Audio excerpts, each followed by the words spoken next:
Hey guys, tonight we are bundling up warm, very warm, as we venture into the icy heart of the Klondike Gold Rush.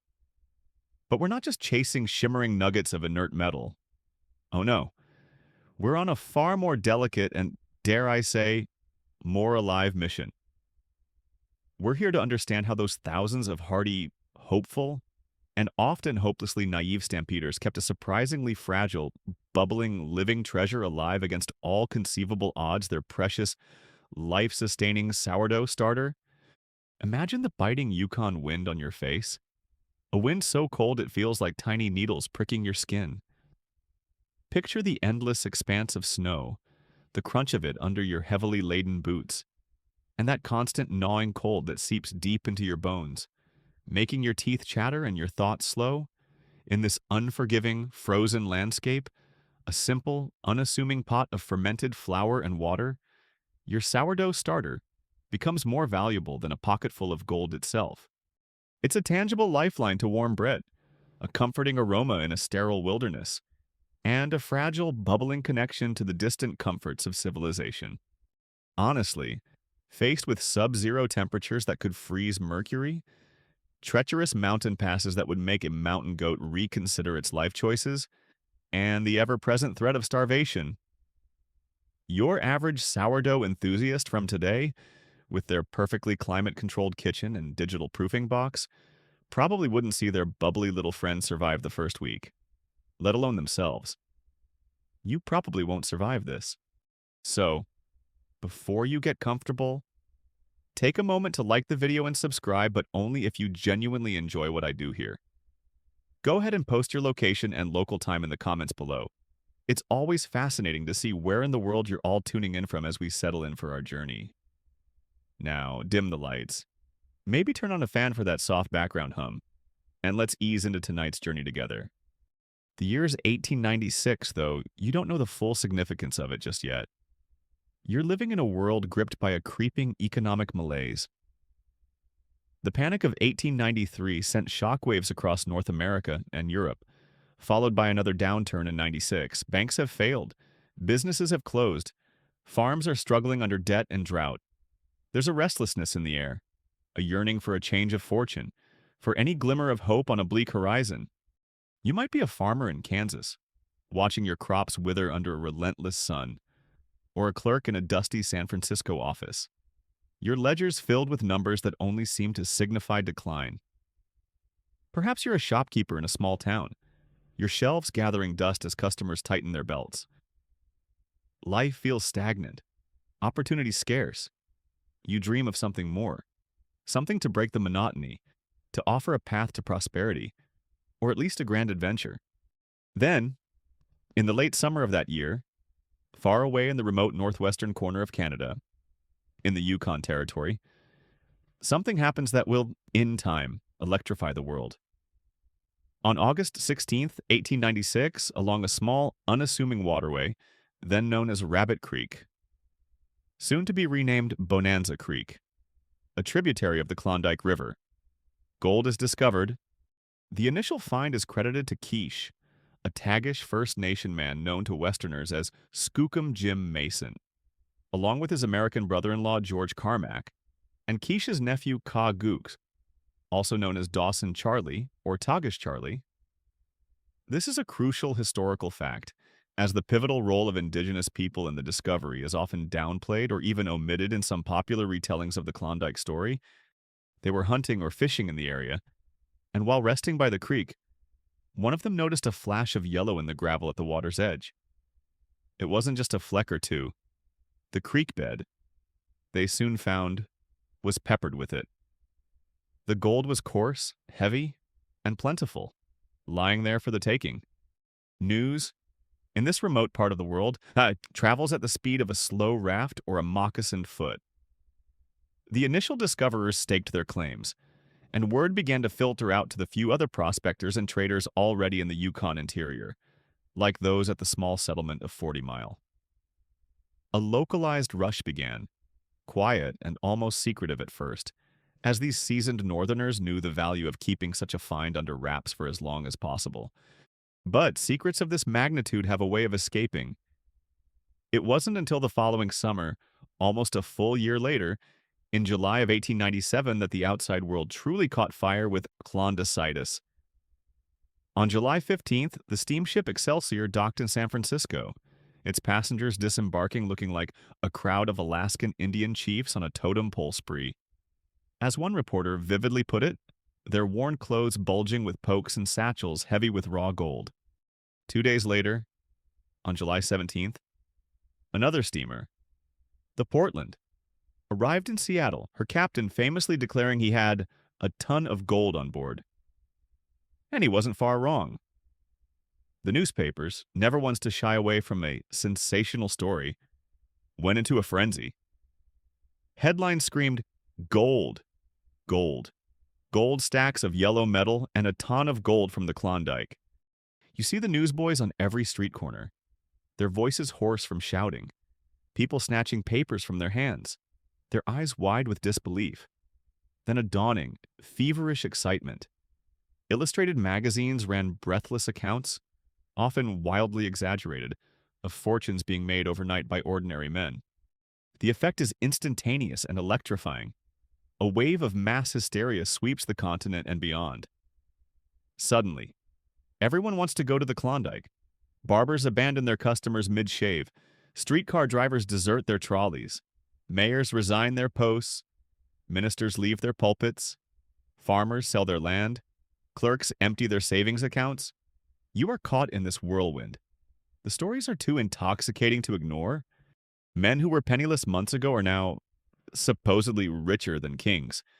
The gold is just lying there, waiting to be scooped up, or so the papers claim. Why this mad rush? It's not just the lure of gold, though that is undeniably powerful.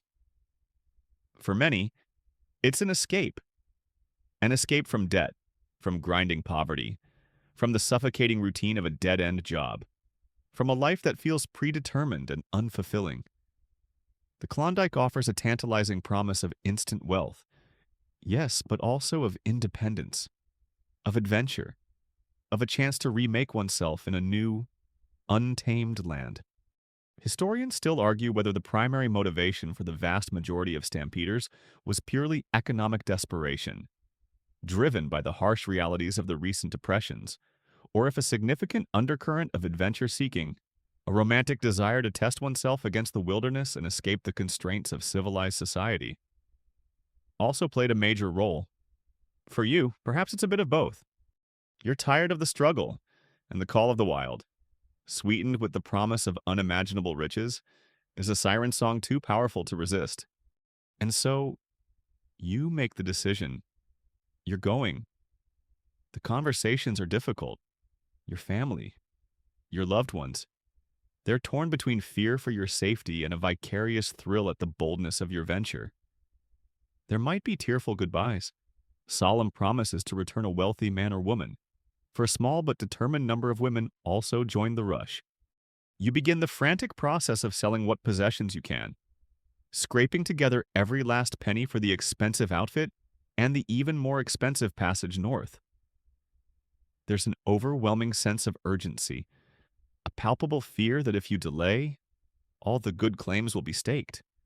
All the easily accessible gold will be gone. You wouldn't want to be the last one to this golden feast, but you tell yourself, only to find the buffet table picked clean and just a few breadcrumbs left by the early birds. The initial challenges are daunting enough, even before you set foot on a ship or a trail. Reliable information about the Klondike is scarce, often buried under an avalanche of hype and misinformation. Maps are crude and often inaccurate. Outfitters, many of whom have never been north of Seattle themselves, spring up overnight, eager to sell you expensive and sometimes utterly useless gear. Con artists abound, ready to prey on your naivety and desperation. Yes, sir. This patented magnetic gold divining rod is guaranteed to lead you straight to the motherlode. Only 3 left. You hear one shyster proclaim, conveniently ignoring the fact that gold isn't magnetic. The sheer, daunting scale of the journey ahead, thousands of miles by sea, then hundreds more over brutal mountain passes and down treacherous rivers, begins to solidify in your mind. But the gold fever, once it takes hold, is a powerful anesthetic against such rational fears. And as you pore over the lists of essential supplies, the hundreds of pounds of flour, bacon, beans, dried fruit, the tools like picks, shovels, and gold pans, the heavy woolen clothing, the sturdy boots, another item, quieter, more personal, begins to appear in the advice columns and the whispered conversations among seasoned prospectors. A starter, a small living culture of wild yeast and bacteria, carefully nurtured, that will allow you to make your own leavened bread in the wilderness. It seems almost insignificant compared to the axes and the tents, but you have a feeling it might be important. Why this emphasis on carrying a fragile, living thing into one of the harshest environments on Earth? Is it just for bread? Or is there something more to it? Some old-timers, their faces leathery from years in the wilderness, share quirky tales claiming a good, potent sourdough starter possessed almost mystical properties. They'd say it could ward off scurvy, though that's more scientifically linked to a varied diet, which sourdough bread alone wouldn't provide sufficiently, or even bring good luck to a mining claim. These are, of course, fringe beliefs, folklore from the frontier. But the practical value is undeniable. Reliable leavening in a place with no bakeries, no access to commercial yeast, that is a kind of magic in itself. The idea of this bubbling, breathing companion, this small pot of potential sustenance, takes root in your mind. This journey, you begin to realize, won't just be about extracting cold, hard gold from the earth. It will also be about sustaining life, your own life, in the most fundamental of ways. This isn't just about hoping to get rich, you muse, as you consider adding sourdough pot to your already overwhelming list of supplies. It's also about making absolutely sure you have something other than hardtack and despair to eat while you're potentially failing spectacularly to get rich. The call of gold is strong, but the call of a warm slice of bread in a frozen wasteland might, in the end, be even stronger. The die is cast. You've committed yourself to the perilous, promising trek to the Klondike. Your mind buzzes with lists woolen long johns, heavy mackinaws, sturdy boots, a pickaxe, a shovel, a gold pan, and enough non-perishable food to theoretically last a year, as per the Northwest Mounted Police regulations for anyone entering the Yukon. But amidst these rugged, inanimate essentials, your thoughts keep returning to that other, more curious item whispered about by seasoned northerners and touted in the more practical guidebooks, a sourdough starter. It seems like such a small, almost trivial thing compared to the tons of gear you'll need to haul. Yet, the old hands speak of it with a reverence usually reserved for a particularly rich gold strike or a loyal sled dog. Why? Because in the vast frozen emptiness of the north, where supply lines are tenuous and bakeries are non-existent, this humble pot of bubbling goo represents self-sufficiency. It's the key to fresh, leavened bread, flapjacks, biscuits, a vital comfort and a source of reliable sustenance when all other options fail. So, what exactly is this living, breathing provision you're contemplating adding to your already overburdened pack? You decide to seek out someone with experience. Perhaps an old prospector whose leathery face tells tales of countless campfires, or a frontier woman known for her resourcefulness. They lead you not to a store, but to their own modest kitchen or tent. And there it is, an earthenware crock or a sturdy jar, covered with a cloth, containing what appears to be a thick, bubbling, slightly sour-smelling batter. That there, they might say, gesturing with a flour-dusted hand, is the mother, the leaven, the heart of the bread. That's your sourdough starter. It looks deceptively simple, like something you might have accidentally left out on the counter for too long, but your informant quickly disabuses you of that notion. This, they explain, is alive. Not in a Frankenstein's monster sort of way, thankfully, but alive with millions upon millions of tiny, invisible organisms. It's a symbiotic culture of wild yeast and beneficial bacteria, a microscopic menagerie captured from the flour itself and the very air around you. This is a well-established scientific fact. Of course, even if the precise Latin names of Saccharomyces cerevisiae and various lactobacillus species weren't on the tip of every prospector's tongue, these natural fermentation processes have been harnessed for bread making for thousands of years, stretching all the way back to ancient Egypt and beyond, long before little convenient packets of commercial yeast were ever conceived. Your impromptu teacher breaks down the simple, vital science for you, the aspiring sourdough guardian of 1897. See them bubbles, they might ask, pointing to the slow heave and sigh of the mixture. Them's the yeasties working. These yeasts, they explain, are microscopic fungi, tiny critters that are floating all around us, on every surface, in every breath of air. When they find a welcoming home, like a warm, damp mixture of flour and water, they get right to work. Their main job? Eating. They feast on the natural sugars present in the flour, and as they metabolize these sugars, they produce a gas, carbon dioxide. It's essentially their breath. This gas gets trapped within the sticky, elastic network of your dough, creating countless tiny pockets or bubbles. Those bubbles are what make your bread rise, transforming it from a dense, flat, unappetizing puck into something light, airy, and altogether more delightful. So you're basically relying on the polite exhalations of these invisible beasties to avoid eating flour bricks for a year. You might think, charming, yet effective. But the yeasts aren't working alone in that crock. They have partners in crime, or rather, in fermentation bacteria, primarily from the lactobacillus family. These are another kind of microscopic bug that happily coexists with the wild yeasts, as they too consume the flour's sugars. They produce various organic acids, mainly lactic acid like you find in yogurt, and acetic acid, which gives vinegar its sharpness.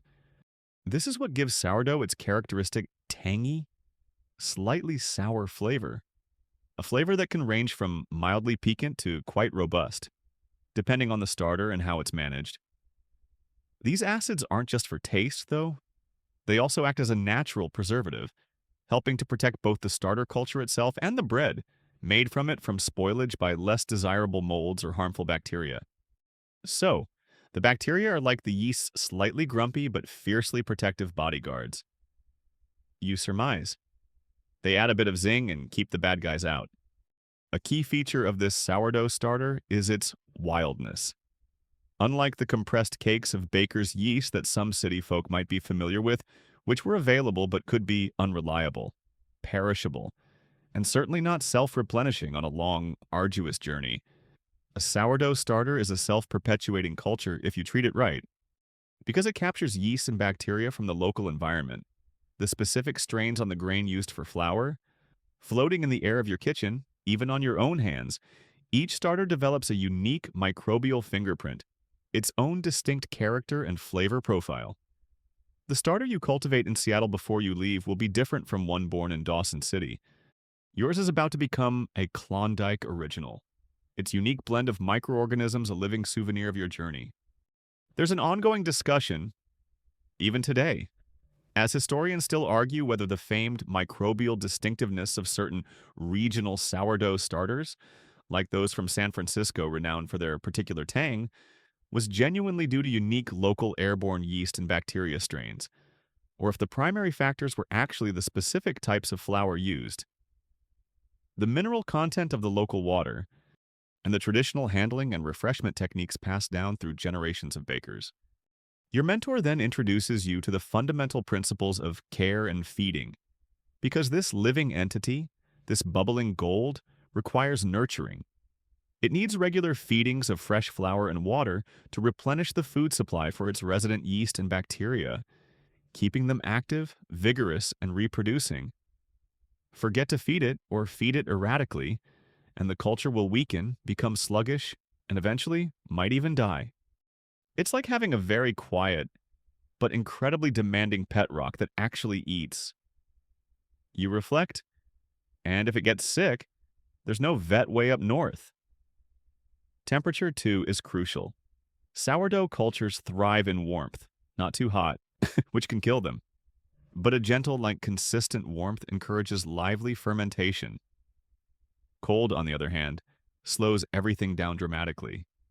An extreme, prolonged cold, the kind you're about to face in abundance, can be a death sentence for your precious starter.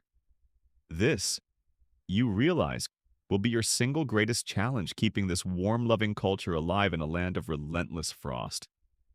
You also learn about the concept of discard, or more practically on the trail.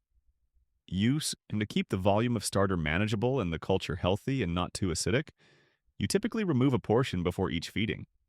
This discard isn't waste. It's what you use to make your bread, your pancakes, your biscuits. The benefits in the harsh Klondike environment are manifold. Reliable leavening, day in and day out, without relying on external supplies is paramount. The distinctive tangy flavor will be a welcome sensation, a break from the often monotonous and bland trail rations of bacon, beans, and bannock. Sourdough bread, thanks to its acidity, also tends to keep a bit longer than bread made with commercial yeast. An important consideration when baking opportunities might be infrequent, while perhaps not a nutritional powerhouse on its own. Some prospectors anecdotally believed sourdough was more digestible or offered subtle health benefits, perhaps due to the partial predigestion of flour by the microbes, or the way acids can sometimes aid in mineral absorption. And then there's the psychological comfort.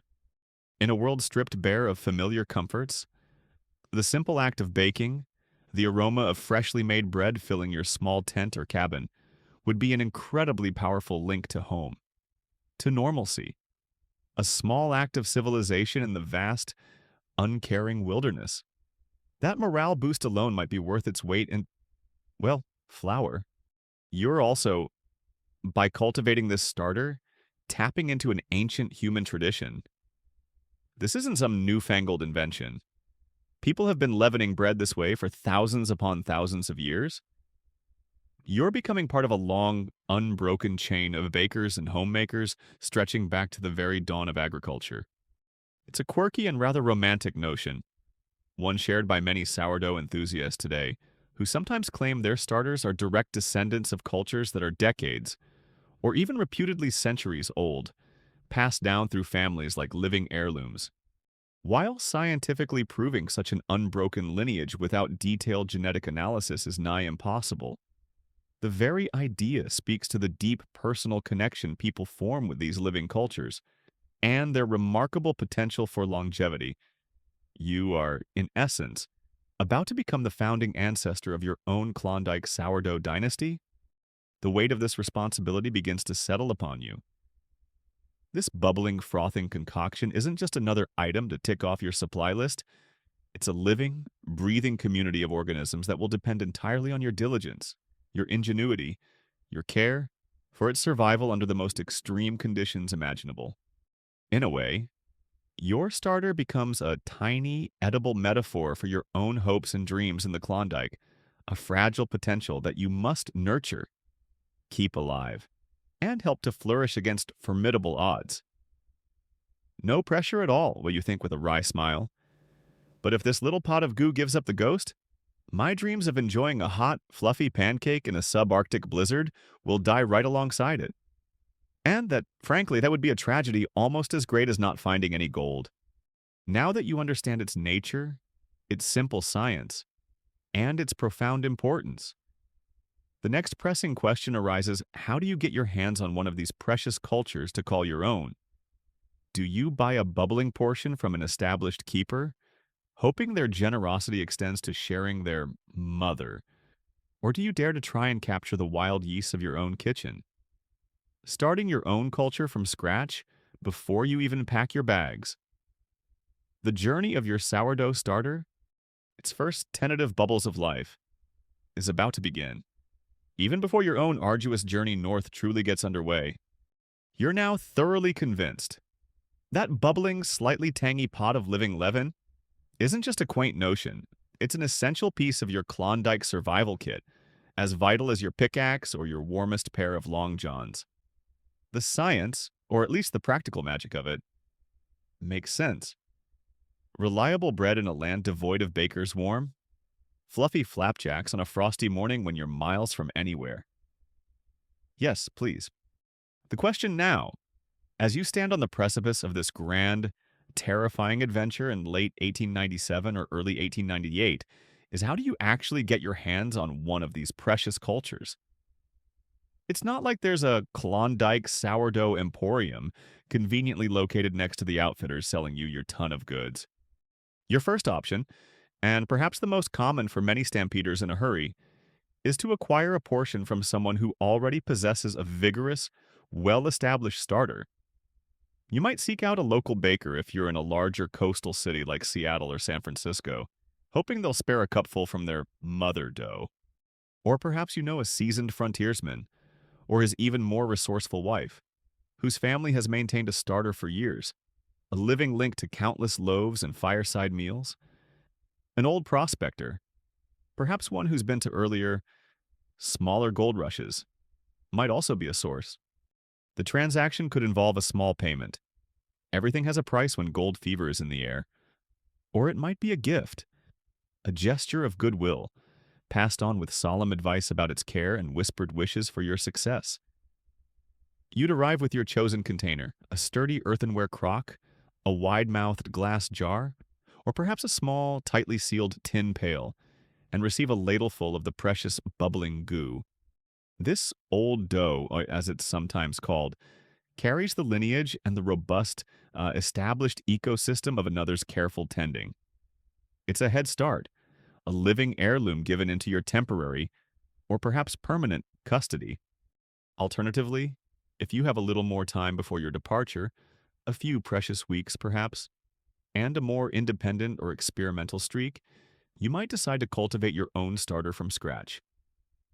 This path is more challenging, requiring patience and a bit of faith, but the reward is a culture that is uniquely yours from its very inception. The process, as you learn from a dog-eared pamphlet or a helpful article in a newspaper aimed at Klondike-bound adventurers, is deceptively simple in its ingredients, yet almost alchemical in its transformation. You'll start with just flour and water. Rye flour or whole wheat flour are often recommended for kickstarting a new culture, as they generally contain a richer array of natural yeasts and bacteria and more nutrients for them to feast upon than highly refined white flour. You mix a small amount, say a cup of flour with enough water to make a thick, smooth batter, in a meticulously clean jar or crock. You cover it loosely with a cloth. Muslin or cheesecloth works well to allow air to circulate but keep out dust and inquisitive insects. Then, you place it in a reasonably warm spot in your kitchen, perhaps near the dying embers of the cook stove overnight, or on a sunny windowsill if the weather is mild. And then you wait. This is where the cultivating courage part truly comes in, because for the first few days, it might look like, well, like damp flour. You peer at it anxiously several times a day. Is it doing anything? Is that a bubble, or just an air pocket from when you stirred it?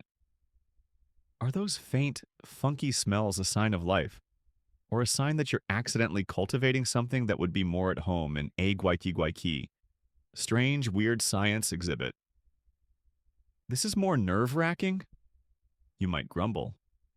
Then waiting for the assayer's report on a promising-looking piece of quartz? Patience, what you remind yourself, is a virtue, especially when dealing with invisible microbial life. There might be some initial, less than pleasant aromas as various bacteria bloom and bust, or even a touch of unwelcome mold on the surface that you'll need to carefully scrape away before proceeding. But then, if you're lucky and diligent, usually within 3 to 7 days, the magic begins. The first definitive, undeniable bubbles appear, pushing their way to the surface. A subtle, sweet, then increasingly yeasty and pleasantly tangy aroma develops. Success. You have captured wild yeast. The basic process of creating a sourdough starter from simple flour and water, relying on these naturally occurring microorganisms, is a technique that has remained fundamentally unchanged for thousands of years, a testament to its elemental power. Once these first signs of life appear, you begin the crucial rhythm of regular feedings to strengthen your fledgling culture. Typically, once a day, you'll discard a portion of the starter, perhaps half, and then replenish what remains with fresh flour and water, stirring it all together. This regular refreshment keeps the yeast and bacteria happy, healthy, and multiplying, building up a vigorous population that will be robust enough to survive the journey ahead and potent enough to leaven your bread. Now, consider the vessel. What will be the trusted chariot for this precious living cargo? An old-fashioned earthenware crock with a loose-fitting lid or a cloth tied securely over the top is traditional. It allows the starter to breathe as the yeast produce carbon dioxide, and the thick ceramic offers some insulation against sudden temperature changes. But crocks are heavy and tragically breakable, a significant concern when you're thinking about treacherous mountain trails and the chaos of a crowded ship. A sturdy glass jar, like the increasingly popular mason jars with their two-part lids, though you'd only use the flat lid loosely or replace it with cloth, allows you to visually monitor the starter's activity, the rise and fall, the bubbling, which can be reassuring. But glass, too, shatters. Some old hands might have used small wooden kegs or casks, well seasoned and watertight. These are certainly more durable than pottery or glass, but can be harder to clean thoroughly and inspect for any problems. Then there's the humble tin pail or a large treacle can, fitted with a lid, perhaps with a few small holes punched in it for ventilation. These are relatively lightweight and far less prone to breakage. However, there's always a slight concern that the acidic nature of a mature sourdough starter might react with certain metals over a long period, potentially imparting an off taste or, in a worst-case scenario, affecting the culture. Historians and sourdough aficionados still argue whether the specific material of the container significantly influenced a starter's microbial health and flavor profile, or if such preferences were more rooted in regional traditions, perceived durability, and the practicalities of life on the move. You look at your growing pile of supplies, the stipulated year's worth of food and equipment that the Northwest Mounted Police insisted each stampeder bring into the Yukon, a formidable load that often tipped the scales at nearly 2,000 pounds. Amidst the massive sacks of flour, the slabs of bacon, the tins of beans, the heavy tools, your chosen pot of starter, perhaps holding only a quart or two of the precious leaven, seems almost comically small and insignificant in terms of sheer bulk. Yet, in terms of its vital importance and the care it will demand, it looms large. It's the one item on that entire mountain of gear that is alive. The one item that can die from neglect or exposure. The one item you absolutely cannot allow to freeze solid or be crushed by shifting cargo. It's definitely my smallest yet potentially neediest piece of luggage. You muse, carefully selecting a protected spot for it amongst your gear. In these final weeks or days before your departure, whether you've adopted an established starter or successfully midwifed your own into bubbling existence, you practice. You get a feel for its rhythms. How often does your specific culture need to be fed to remain vigorous? How does it respond to the fluctuating temperatures of your current dwelling?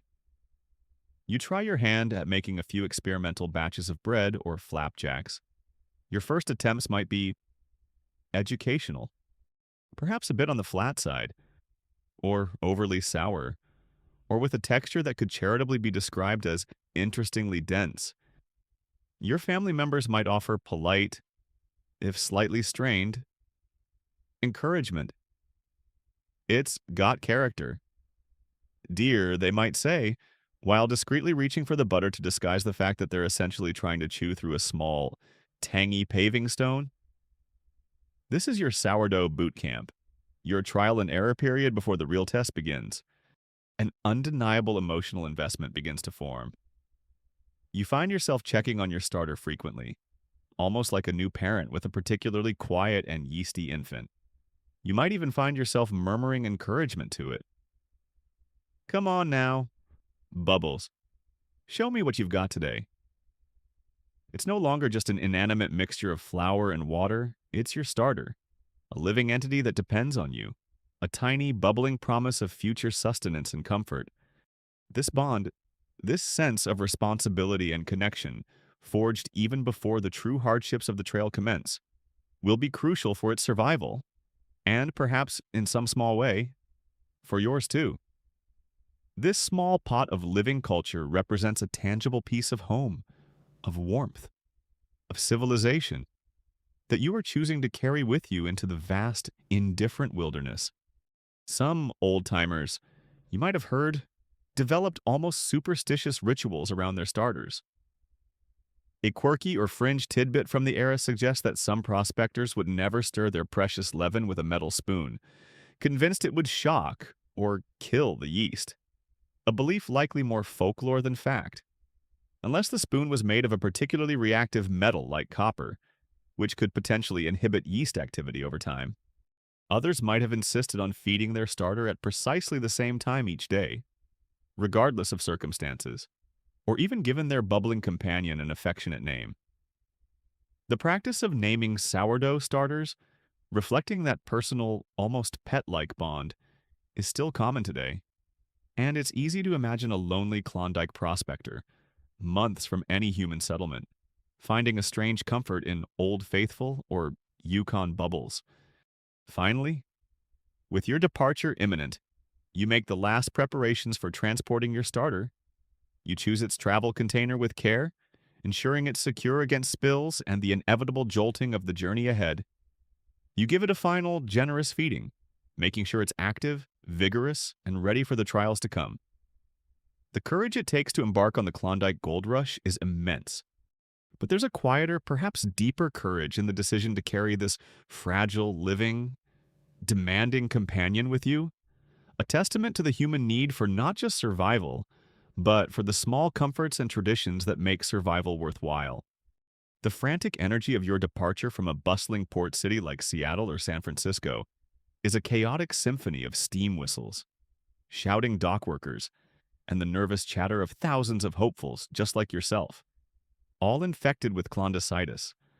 Amidst the mountains of hastily purchased gear, your sacks of beans and flour, your pickaxes and shovels, your canvas tent and woolen blankets, your little pot of sourdough starter, perhaps nestled carefully in a wooden box padded with spare socks, feels like a tiny, living secret. It's a fragile, bubbling responsibility you've taken on, a quiet counterpoint to the loud, brash promises of gold that fill the air.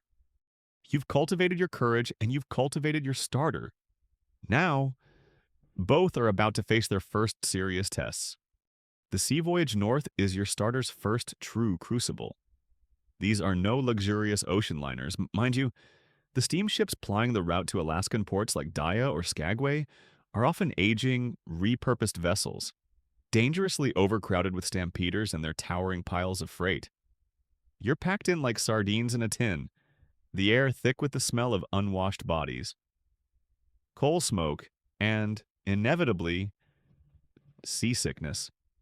Think less relaxing Alaskan cruise with midnight buffet and more extended involuntary group bonding session in a very damp, very rocky metal can. You might reflect as another wave sends your stomach lurching. Through all this, your primary concern, beyond keeping your own breakfast down, is the well-being of your bubbly companion. Temperature is an immediate challenge. Down near the thrumming heat of the engine room might seem like a good, warm spot, but it could easily get too hot. Cooking your precious yeasts and bacteria into an inert, tragic sludge.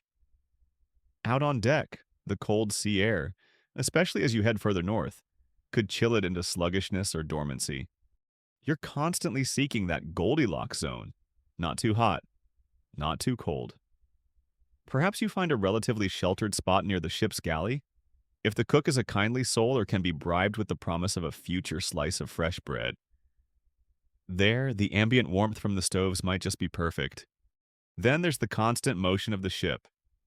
The relentless pitching and rolling on the often turbulent waters of the inside passage threatens to send your starter pot flying. You wedge it securely, perhaps lashing it down with a bit of rope, terrified of a catastrophic spill that could mean losing a significant portion of your living leaven.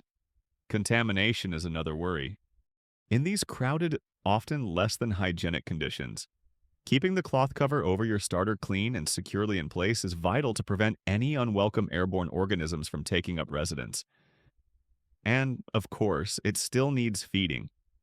You'll have to dip into your own carefully rationed sacks of flour and use your precious fresh water, performing the quiet ritual of refreshment in cramped, swaying quarters, much to the bemusement of your fellow passengers who might not yet understand the profound importance of that sour-smelling batter. Thousands of stampeders undertook this sea journey, a well-documented historical fact. With ships like the Queen or the Islander becoming floating microcosms of the gold rush frenzy, each one a vessel of dreams, and, for you, a nursery for wild yeast. Finally, after days or even weeks at sea, you arrive. The coast of Alaska looms, rugged and imposing. Your destination is likely Dia, the gateway to the infamous Chilkoot Pass, or the nearby boomtown of Skagway. The starting point for the equally notorious White Pass Trail. The scene upon disembarkation is one of utter chaos. There are no proper docks at first. Ships anchor offshore, and goods, including bewildered stampeders and their mountains of supplies, are lighted ashore on smaller boats or hastily constructed rafts, often dumped unceremoniously onto the tidal flats or crowded beaches. Tent cities have sprung up overnight, a muddy, sprawling testament to the flood of humanity pouring north. Your starter, having miraculously survived the voyage, takes its first breaths of Alaskan air.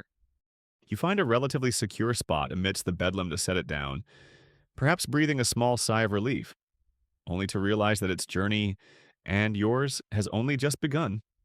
Now begins the overland portion, the trek from these coastal settlements towards the towering mountain passes that guard the way to the Yukon goldfields. Whether you've chosen the Chilkoot or the White Pass route, these initial coastal trails are a foretaste of the hardships to come. They are often little more than muddy tracks, churned into quagmires by the passage of thousands of feet and hooves, winding through dense, damp coastal rainforest. The question of how to transport your starter now becomes critical. Do you cradle it carefully in your arms or within your own backpack, adding to your personal burden? Do you strap it well padded onto a pack animal, a horse or a mule, if you're fortunate enough to afford one and it hasn't already succumbed to the treacherous conditions? Or is it stowed on a crude sled or cart that you and your trail companions pull and push through the sucking mud? Every jolt, every stumble, every stream crossing where you might slip on slick rocks is a moment of high anxiety for your starter's safety.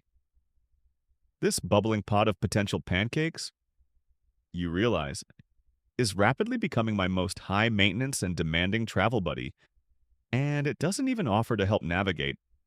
The coastal climate of southeast Alaska, while certainly not tropical, offers a somewhat gentler introduction to the north than the brutal subarctic conditions of the interior.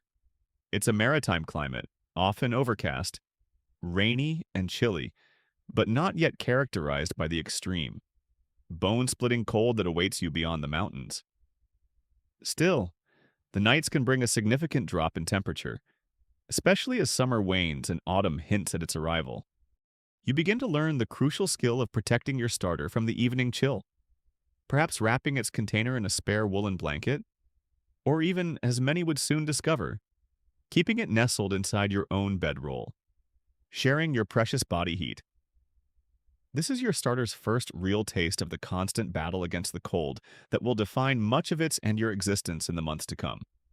It's a quirky, though likely common, reality that some inexperienced stampeders, caught up in the gold fever and the sheer physical exertion of these early stages, might have initially underestimated the meticulous care a sourdough starter required. They might have treated it more like an inert bag of flour than the living, breathing culture it was. Anecdotal accounts from later periods, and just common sense, suggest that early losses of starters on the trail due to simple neglect, accidental freezing, or spillage were probably quite frequent, though such minor personal tragedies are rarely recorded in the grand narratives of the rush. One can almost hear the mournful lament of a newly enlightened prospector. "You mean I was supposed to feed it? I thought it just bubbled on its own. Is that why my flapjacks have the approximate density and palatability of a well-used hockey puck? There are even tales from later frontier eras of folks trying to resurrect seemingly dead or dried out starter flakes with infusions of potato water or, in a particularly desperate flourish, even a splash of beer, hoping to coax some dormant yeast back to life. The success of such starter CPR was, as you might imagine, highly variable. For you, however, these initial challenges, the tumultuous sea voyage, the chaotic disembarkation, the muddy, jolting coastal trails, serve to solidify your understanding. This is serious business. Your starter isn't just a quaint idea or culinary novelty anymore. It's a daily, vital responsibility. Its survival depends on your constant vigilance and ingenuity. You start to notice other stampeders on the trail, their faces set with the same mixture of hope and grim determination. Some of them, you see, also carry their own carefully guarded starter pots and a silent nod of understanding. A fleeting sense of shared purpose might pass between you fellow sourdoughs, a nickname that would soon become synonymous with the Klondike prospector. Ahead, the coastal mountain range looms, a formidable barrier of rock and ice, the true gateway to the Yukon. The Chilkoot and White Passes are waiting, promising hardship and suffering on an epic scale. Your starter, your precious bubbling gold, has made it this far, from the relative civilization of the port cities, across the restless sea, to the very foot of these daunting summits.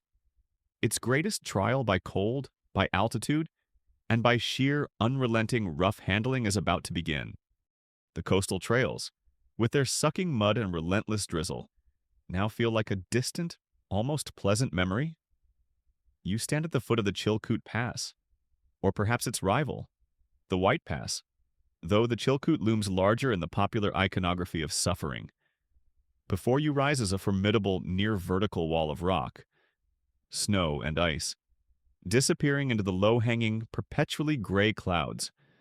This is the true barrier between the coast and the Yukon interior, the gatekeeper of the goldfields. The air here, even at the base, is significantly colder, biting at any exposed skin. You look up at the seemingly endless line of human figures, ant-like against the vast white expanse, inching their way skyward. This is it, the Chilkoot's icy embrace. The scene at the staging areas like Sheep Camp is one of organized chaos, a city of canvas tents and monumental piles of gear. Remember that ton of goods the Northwest Mounted Police required. This is where that regulation hits with its full, crushing weight. No single person can haul 2,000 pounds up this precipice in one go. The process is a brutal, soul-destroying relay. You, like everyone else, will divide your mountain of supplies into manageable loads, perhaps 60 to 80 pounds each, and ferry them up the pass stage by stage. This means climbing that murderous slope not once, but 30, perhaps even 40 times, to move your entire outfit from the bottom to the top. Each ascent is a trial. Each descent to pick up another load is a weary repetition. And somewhere in that carefully sorted pile of flour sacks, bacon, tools, and tenting is your small, precious pot of sourdough starter. Each time you move a load, you have to decide, does the starter go with this one, or wait with the cached supplies if it waits? How do you protect it from the deepening cold while you're battling your way up and down the pass? The final ascent of the Chilkoot is the most notorious, the golden stairs. These aren't stairs of gold, but rather steps crudely chopped into the frozen snow and ice of the steepest, 45-degree slope, a human conveyor belt of suffering. You take your place in that single, agonizing file of men and women, each bent almost double under their load, breath rasping in the thin, frigid air. You can see the person in front of you, their back straining, their feet struggling for purchase.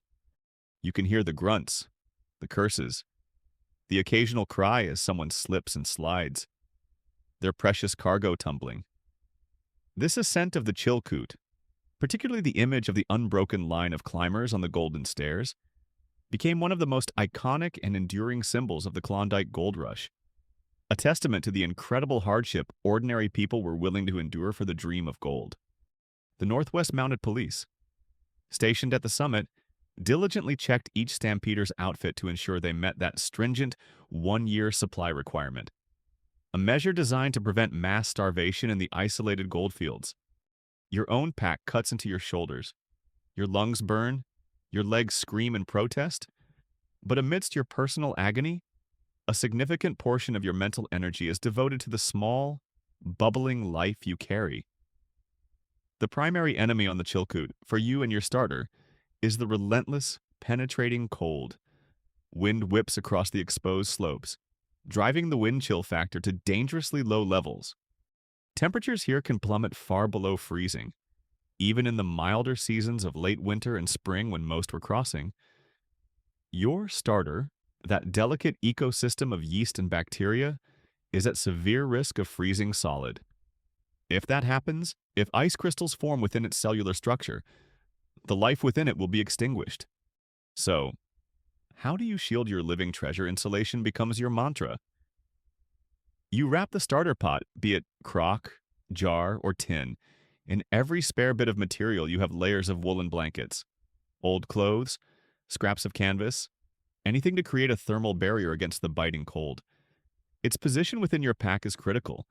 You nestle it deep amongst other goods, hoping the bulk of your supplies will offer some protection. Or if your container is small enough and well sealed to prevent disastrous leaks, you might even carry it inside your coat, close to your own body, sharing your precious animal warmth. This is an act of profound dedication. Your own body is already fighting a desperate battle against hypothermia, yet you are consciously diverting some of that vital heat to this pot of bubbling goo. This starter, you might pant to yourself as you pause for a moment on a treacherous ice step, is rapidly becoming the most pampered and simultaneously the most endangered item in my entire outfit. It's like a very needy, non-crying infant I have to swaddle and cuddle through a blizzard on a cliff face. Beyond the cold, there's the constant risk of physical damage. The climb is rough. You stumble. You slip. A fall could mean a shattered earthenware crock or a broken glass jar. Your precious leaven spilled and lost onto the unforgiving ice. The lid of your container must be secure, yet still allow for the escape of fermentation gases, lest your pot explode like a poorly handled bottle of champagne. A rather unwelcome celebration on these frozen slopes. If you're forced to leave your starter in a cache at a lower stage of the pass while you haul other loads, you learn to bury it deep in a snowdrift. Snow, paradoxically, is an excellent insulator against even colder ambient air temperatures, a trick learned by hibernating animals and savvy northern travelers. You choose the most sheltered spot you can find, away from the direct blast of the wind. The physical toll on you, the carrier, is immense. Exhaustion becomes your constant companion. Frostnip blackens your fingertips and earlobes. Hunger gnaws, as you're burning thousands of calories a day just to stay alive and moving. The altitude, though not extreme by Himalayan standards, can still bring on headaches and nausea. In these conditions of profound physical and mental stress, it would be so easy to become careless, to forget the needs of your starter, to prioritize your own immediate survival over this seemingly small, inanimate object. But you don't. You remember to check it, to ensure its wrappings are secure, to shield it as best you can. The mental fortitude required to maintain this vigilance, to extend your circle of care beyond yourself to this fragile culture, is a quiet form of heroism in itself. Reaching the summit of the Chilkoot Pass, 3,739 feet above sea level, is a moment of grim triumph. You straighten your aching back, look out at the desolate, snow-swept landscape of the Canadian interior stretching before you, and perhaps see the fluttering Union Jack of the NWMP post. It's a significant milestone, but the danger to your starter is far from over. It's undoubtedly chilled, its bubbling activity slowed to a near standstill. If you can find a sheltered nook out of the wind, perhaps near the small tent of a Mountie or another enterprising soul who has managed to get a tiny stove going, you might try to gently warm it, coaxing it back to life. But fuel is scarce and time is precious. It's a quirky piece of old sourdough lore, one that you might hear whispered around a future Yukon campfire, that a starter which has been severely stressed by cold, pushed to the very brink of freezing but not quite killed, can sometimes, if it recovers, develop a more robust, complex, or even a uniquely tangy flavor. While this is difficult to prove scientifically, especially for the conditions of the Klondike, it speaks to the almost mystical resilience attributed to these living cultures. Perhaps, you muse as you check your own chilled but hopefully still viable starter at the summit. If this little pot of goo survives this ordeal, it'll earn itself a medal. The Chilkoot Champion Starter, with a flavor profile as bracing and unforgettable as the pass itself, and possibly a slight, understandable aversion to steep inclines. Given these extreme challenges, it's no surprise that historians still debate the true success rate of stampeders in keeping their original sourdough starters alive throughout the entire journey.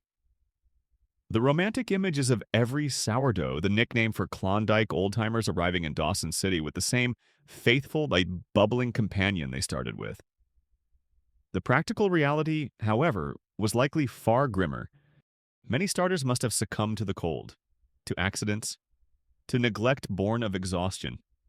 Scholars continue to explore the practical success rates of sourdough maintenance during the Klondike Gold Rush.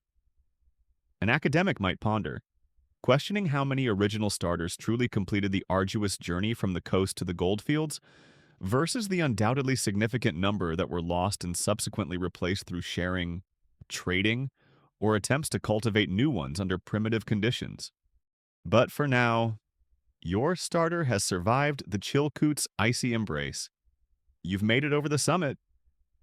Ahead lies the descent towards the headwaters of the Yukon River, towards lakes like Lindeman and Bennett, where you and thousands of others will have to build makeshift boats to navigate the next stage of this epic journey. The path down is still treacherous, the conditions still frigid, but you carry with you not just your ton of goods, but also this small, tenacious pot of life, a testament to your perseverance, and a promise of warm bread in the frozen days to come. The Chilkoot Pass, or its equally challenging sibling, the White Pass, is now, blessedly, behind you. You've conquered that icy, lung-burning ascent and somehow managed the treacherous descent, your precious sourdough starter still by some miracle of insulation and sheer willpower, clinging to life. You now find yourself at the edge of a vast, wind-swept lake, perhaps Lake Lindeman, or more likely the larger Lake Bennett, the designated starting point for the river journey north. Here, amidst a sprawling, chaotic, sawdust city of tens of thousands of other stampeders, you must transform from a human pack animal into a boat builder. Trees are felled, whipsaws sing their grating song day and night, and a flotilla of 1,000 ill-assorted, often dangerously unseaworthy. Craft is taking shape along the shoreline. Your starter, having survived the frozen embrace of the mountains, now faces a new set of potential perils, the dampness of the lakeside camp. The fluctuating temperatures as spring grudgingly gives way to a brief, intense subarctic summer, and the upcoming several hundred-mile boat journey down the Yukon River system. It's here, whether you're enduring the frustrating wait for the lake ice to break up, or later, navigating the unpredictable currents and rapids of the river, or even later still, should you be so fortunate, working your staked claim near Dawson City, that the relentless daily routine of caring for your starter truly solidifies. This isn't a weekend baking hobby you can pick up and put down at will. This is the Trail's daily bread ritual, a non-negotiable series of tasks that becomes as fundamental to your existence as breathing or sleeping. Your day, more often than not, begins with your starter. Before you even think about your own breakfast of bacon and beans, before you check your sluice box for the faintest glimmer of gold, your first conscious thought is often, how's the little pot of bubbles? You approach its carefully chosen resting place, perhaps a small niche carved into the side of your tent or rudimentary log cabin, or a box kept near the embers of last night's fire. You gently lift the cloth cover. Is it still alive? Is it showing that healthy, frothy activity that signals all is well in its microbial world? You note its aroma, that familiar, tangy, yeasty scent that is now a part of your daily sensory landscape. Then comes feeding time. With the same care you might use to measure out gold dust, you dip into your precious, laboriously hauled sacks of flour. You add a measured amount, along with fresh water, often melted snow, or river water that you hope is reasonably clean and free of too much glacial silt. The discard, that portion of starter you remove to make room for the fresh feeding, is never wasted. This isn't some effete home baker's discard destined for the compost bin. No, this is the very foundation of your next meal.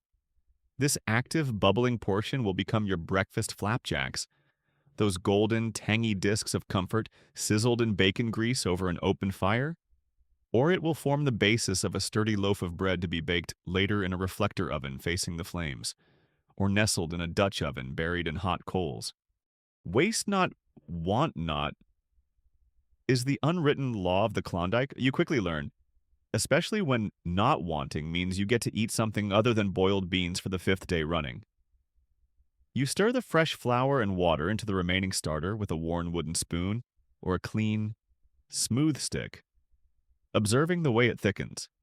Then gradually, over the next few hours, begins to swell and bubble with renewed vigor.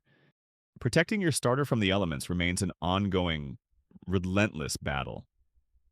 Cold is still the ever-present enemy, especially during the long, dark months of the Yukon winter, which can last for more than half the year. At night, your starter must be brought into your tent or cabin. If you're lucky enough to have a small sheet iron stove and can spare the precious firewood, you'll place the starter pot nearby, close enough to benefit from the warmth, but not so close as to cook it. Often, though, the most reliable heat source is you. And so, your starter pot, wrapped in its customary layers of wool or canvas, once again becomes your bedfellow, snuggled into your bedroll to share your body heat through the frigid nights. This sourdough starter, you might reflect with a sleepy, wry fondness, as you carefully adjust its position beside you, is getting more consistent cuddle time than many a long-suffering spouse back home. It's a truly committed, if somewhat one-sided, relationship. Surprisingly, the brief but intense subarctic summer can also pose a threat. On long, sun-drenched days, when the temperature can actually climb to uncomfortable highs, especially inside a stuffy tent or a poorly ventilated cabin, your starter can overheat. This can lead to a frantic, overactive fermentation, producing off flavors and excessively sour taste. Or, in the worst case, killing off the delicate balance of yeast and bacteria. So now you must find a cool, shady spot for it, perhaps nestled in the moss beneath a spruce tree, or in the coolest corner of your dwelling. And then there are the animals. A hungry camp dog, a curious and equally hungry rodent, or even, heaven forbid, a wandering bear, might be attracted by the yeasty aroma or the scent of your stored food. Your starter pot must be kept secure, perhaps suspended from a tree branch or stored in a sturdy, critter-proof cache. Contamination from dirt, dust, ash from the ever-present campfire, or even just unwashed hands is another constant concern. The cloth cover is its first line of defense, but meticulous care is essential. The rhythm of your baking is dictated by circumstance, by the availability of fuel, by the demands of your mining work, or by the progress of your journey. You might not bake a full loaf every single day, but your starter demands its feeding rhythm regardless. You become adept at various forms of trail bread thick, satisfying flapjacks, dense, chewy bannock cooked in a pan or on a hot rock, or, if time and resources permit, a proper loaf with a crackling crust, baked in a makeshift reflector oven fashioned from a tin box, or a heavy Dutch oven that radiates a comforting warmth long after it's pulled from the embers. The smell of that baking bread, wafting through the crisp northern air, is a powerful magic. It's a scent of civilization, of domesticity, of hope. A profound morale booster not just for you, but for anyone downwind who catches that evocative aroma. Sourdough, as a staple for frontier communities across North America, wasn't just a Klondike phenomenon. Its use was widespread due to its reliability and the simple fact that commercial yeast was often unavailable or impractical. The techniques for baking with it under these rustic, Challenging conditions were well developed through generations of trial and error. You learn to read your starter, to become intimately familiar with its moods and needs. Its behavior will change subtly with the weather, the ambient temperature, the humidity, perhaps even the mineral content of the local water you're using. Is it sluggish and slow to bubble this morning? It might be too cold, or perhaps it needs a slightly more generous feeding of flour. Is it overly active, frothy, and smelling sharply acidic? Maybe it got too warm, or you left it a bit too long between refreshments. You become a sourdough whisperer, making small adjustments to its care, intuitively understanding what it requires to thrive. There's an ongoing discussion among food historians regarding the extent to which Klondike stampeders and frontier bakers in general truly grasp the underlying microbiology of their sourdough starters, versus operating primarily on empirical knowledge. Practical wisdom passed down through oral tradition or learned through their own painstaking trial and error. Likely, it was a blend of both. Around the flickering light of countless campfires, you might hear other prospectors sharing their own quirky sourdough tips and tricks, some more reliable than others. A quirky or fringe tidbit from that era, and indeed from later frontier folklore, includes various unusual ingredients sometimes suggested for strengthening a weak or failing starter. Some might advocate adding a pinch of sugar or a spoonful of molasses to give the yeast an extra boost of easily fermentable sugars. Others might swear by adding grated raw potato or the starchy water left over from boiling potatoes, believing it provided vital nutrients. Heard one old fella down at the river say a rusty nail dropped in the pot adds good iron and character. You might overhear someone say, "Think I'll stick to plain flour and water for my little Yukon queen." Thank you very much. In the profound, often crushing loneliness of the trail or a remote, isolated mining claim, your starter becomes more than just a food source. Its quiet, rhythmic bubbling, its need for regular, predictable care, imposes a certain discipline, a comforting routine, on an otherwise chaotic and unpredictable existence. It is, in a very real sense, a living companion. It doesn't talk back unless you're really starting to lose it out there. But it breathes, it eats, it grows, and it responds to your care. It's a small, dependent life that connects you to the wider world of living things in a landscape often defined by its stark, inorganic grandeur. This daily ritual, this relentless, often inconvenient routine of feeding and protecting your starter, is precisely what separates the successful sourdough guardians from those who eventually find themselves with nothing but a pot of inert, tragic, floury goo. It's a quiet testament to your perseverance, a small daily act of nurturing life against the odds. And in many ways, this consistent, dedicated care is a microcosm of the very discipline and resilience required to survive, and perhaps even to find a measure of success in the demanding, unforgiving world of the Klondike. The relentless rhythm of your days, whether spent whipsawing lumber for your boat by the shores of Lake Bennett, navigating the treacherous currents of the Yukon River, or finally, hopefully, working a claim in some remote, frost-bitten creek near Dawson City, is now deeply intertwined with the needs of your bubbling, yeasty companion, your sourdough starter. Once a curious addition to your overwhelming pile of supplies, has become a central, non-negotiable part of your existence. Its well-being is your well-being. Its gentle, fermenting sigh is a quiet heartbeat in your often stark and lonely world. And you are not alone in this devotion. All around you, in the sprawling tent cities, in the rudimentary log cabins, on the countless small boats making their way north, the sight of a carefully tended starter pot and the unmistakable tangy aroma of sourdough baking are becoming defining characteristics of this extraordinary chaotic migration. It's in this environment, through this shared experience of nurturing a living culture against formidable odds, that a new identity begins to be forged, not just for the bread, but for the people themselves. You start to hear it in the casual banter around campfires. In the gruff camaraderie of the trail, the term sourdough. And it's not just referring to the bread they're all hoping to make. Increasingly, it's referring to them to you. The prospectors, the stampeders, the men and women who have braved the passes and are now pitting themselves against the harsh northern wilderness are becoming known as sourdoughs. Why this particular nickname? It's more than just a dietary observation. It's not simply because they ate a lot of sourdough bread, though that was certainly true.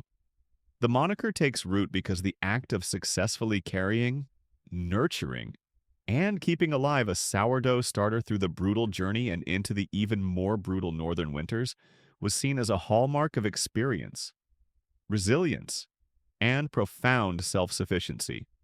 Your starter wasn't just a food item, it was a testament to your ability to survive, to adapt, to provide for yourself in an environment where failure to do so could have the direst consequences.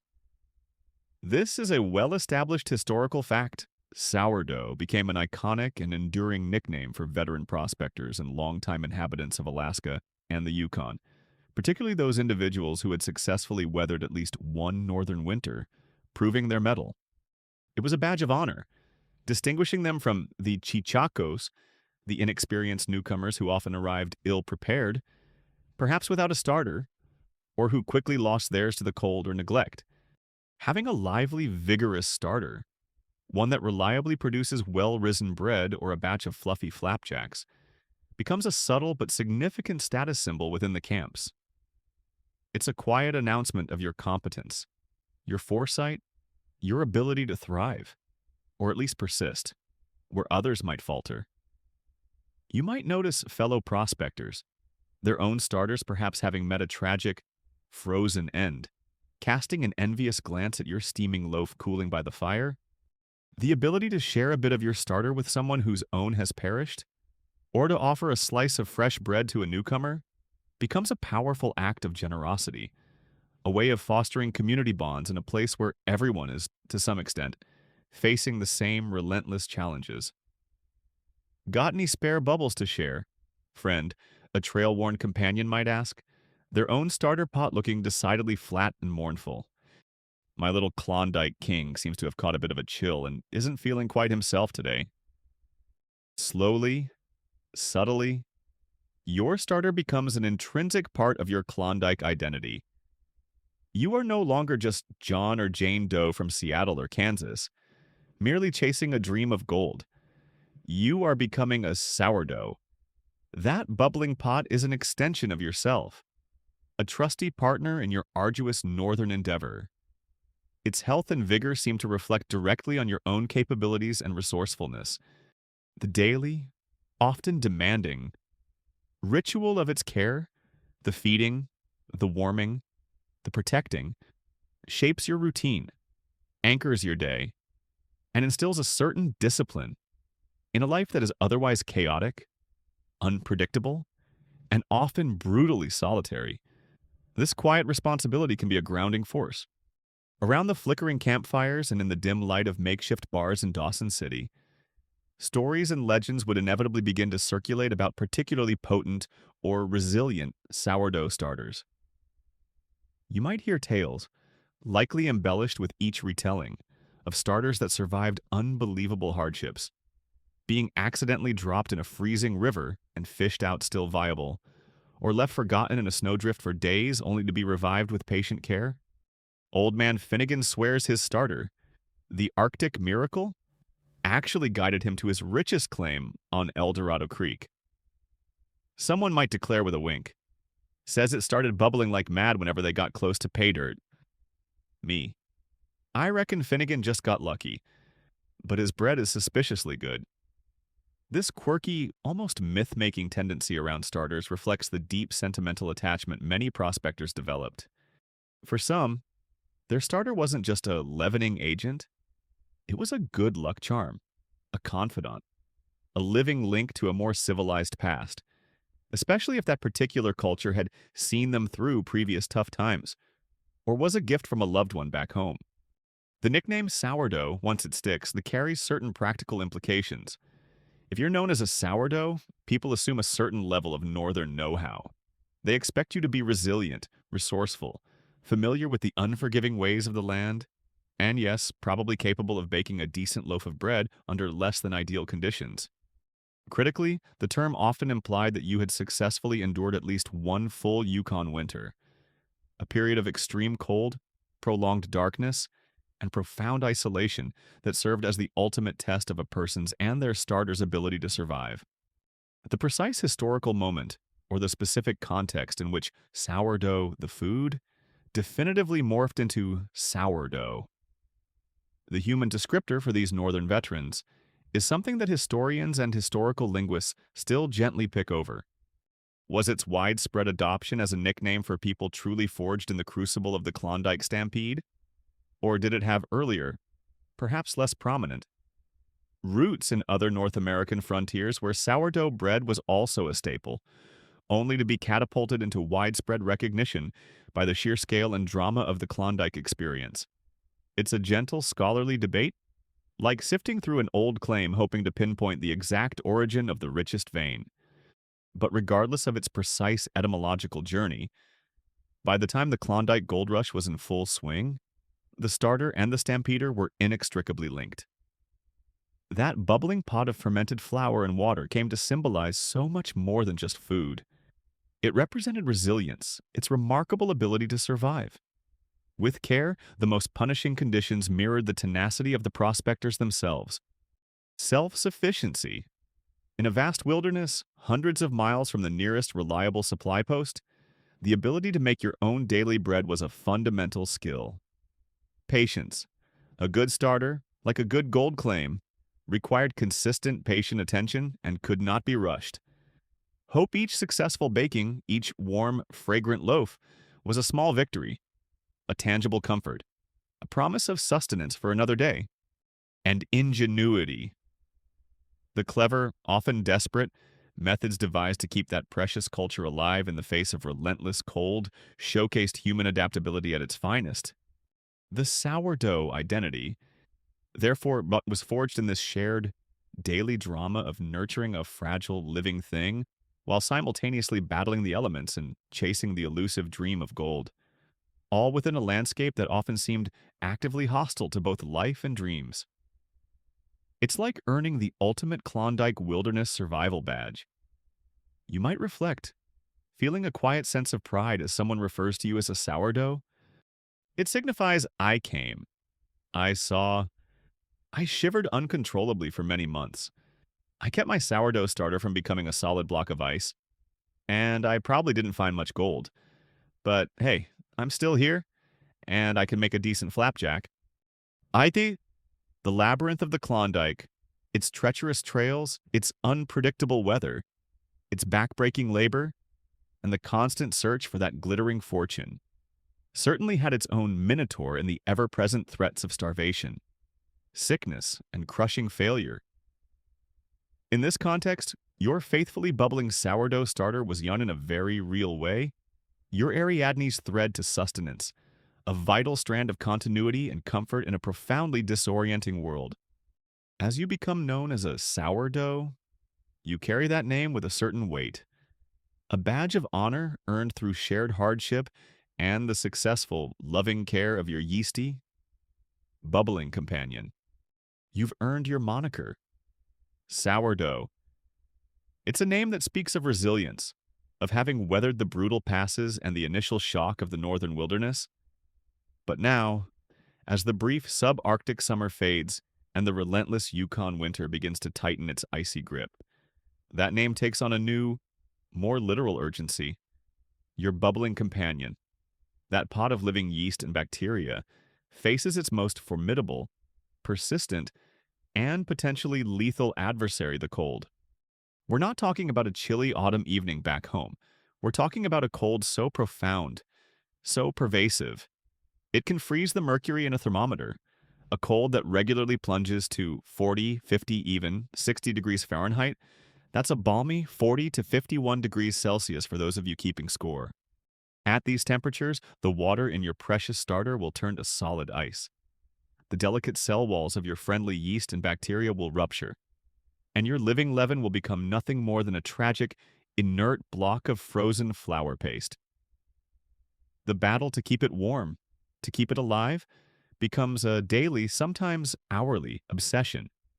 and the methods you employ are born of sheer necessity, often ingenious, and sometimes deeply intimate. The most famous, and arguably the most effective of these methods, is one you've likely already stumbled upon out of desperation during those frigid nights on the trail or in your drafty.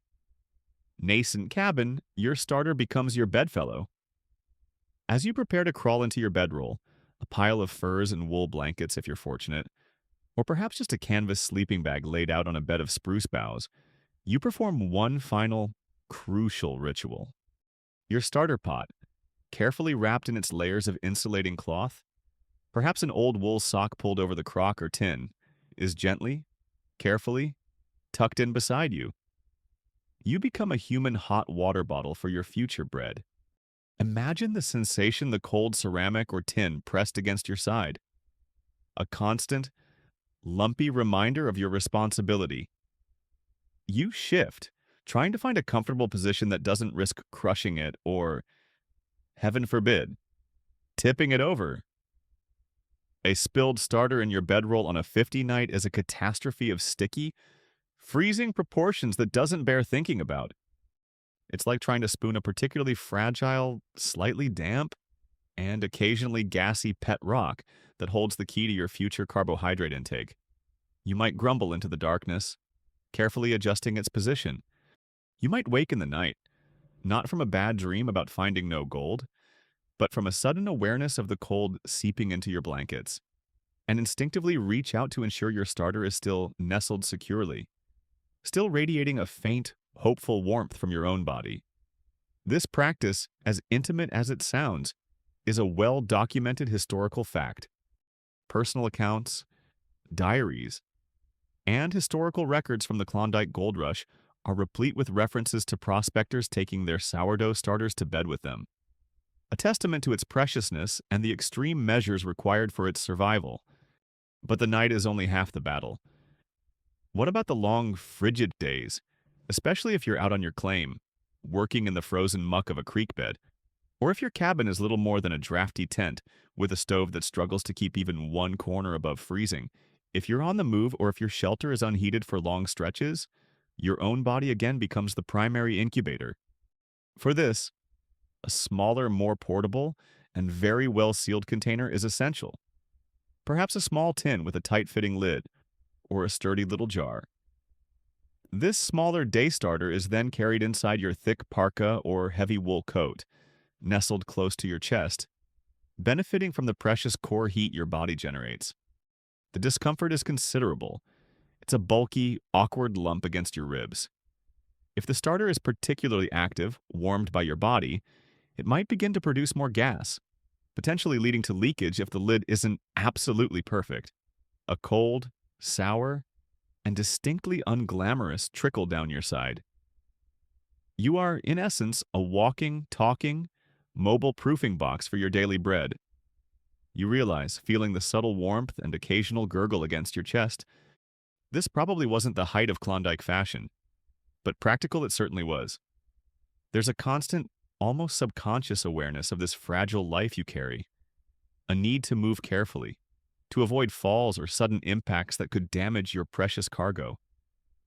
Beyond the direct application of body heat, your ingenuity, and that of your fellow sourdoughs, comes to the fore with other warming strategies.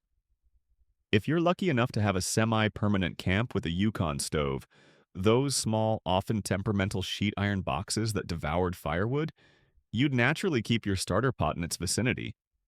But this required constant vigilance. Too close, and you'd scorch or even cook your culture. Too far, and the relentless ambient cold of the cabin would still penetrate. You'd learn the precise sweet spot, the optimal distance for gentle, life-sustaining warmth. Some prospectors, with a bit more time and resources, constructed sourdough boxes. These were simple insulated containers, perhaps a wooden crate meticulously lined with whatever insulating materials came to hand, scraps of fur from a rabbit or fox, dried moss collected in the summer, layers of spare canvas or woolen cloth, or even, if they were lucky enough to have them, crumpled old newspapers brought from the outside world. The starter pot would be nestled inside this insulated haven, which was then placed in the warmest available part of the cabin, perhaps on a shelf above the stove where warm air collected, or near the chimney. The principle of retained heat, similar to that used in a haybox cooker, might also have been employed. If the starter was given its daily feeding with slightly warmed water, a delicate operation, as water that's too hot would kill it instantly and briefly placed near a fire to become thoroughly warmed through. It could then be quickly transferred to a heavily insulated container, where it might retain enough warmth to continue its slow fermentation for several hours, even in a cold cabin. And then there's that counterintuitive but effective trick of using snow itself as an insulator, particularly if you had to leave your starter in an unheated tent or cache for a period during the day. By burying the well-wrapped pot deep within a snowdrift, you could protect it from the even more extreme, and often fluctuating, ambient air temperature. Snow, especially freshly fallen, fluffy snow, contains a lot of trapped air, making it a surprisingly effective insulator, maintaining a more stable, though still very cold temperature at depth. It's a quirky and perhaps apocryphal tidbit you might hear around a sputtering campfire tales of particularly desperate or inventive prospectors utilizing their sled dogs for starter warming duties. Imagine, if you will, carefully placing your swaddled starter pot next to a curled up, sleeping husky, hoping the dog's body heat would offer some protection. This would, of course, you reflect with a smile, require an exceptionally placid and cooperative sled dog, one not inclined to view a bubbling, yeasty-smelling pot as an intriguing new chew toy or a potential midnight snack. Fido. Meat bubbles? Bubbles. This is Fido. Let's all try to get along and not spill the future pancakes. Yeah, shall we? From your starter's imagined perspective, life is a constant, bewildering roller coaster of thermal adventures. One moment, snug and warm, lulled by the rhythm of your breathing in a shared bedroll. The next, it might be jostling uncomfortably inside your coat as you trudge through deep snow, or perched precariously near a smoky, inconsistent fire, or plunged into the cool, silent darkness of a snowbank. Its survival hinges on your unwavering attention, your ability to anticipate the dangers of each new environment. The ever-present threat is that it might be forgotten, even for a few crucial hours, in a moment of profound exhaustion after a day of back-breaking labor, or in a rare burst of gold-induced excitement when you think you've finally struck pay dirt. The sheer variety and often desperate nature of these warming techniques highlight the critical importance of the starter. Scholars and historical reconstructionists sometimes explore the practical limits of these improvised methods, debating just how consistently a sourdough culture could truly be maintained above its critical freezing point in, say, a canvas tent pitched on frozen ground at 50 degrees below zero, using only passive insulation or shared body heat. The margin for error was incredibly slim. This constant, intimate battle against the cold forged a unique bond between you and your starter.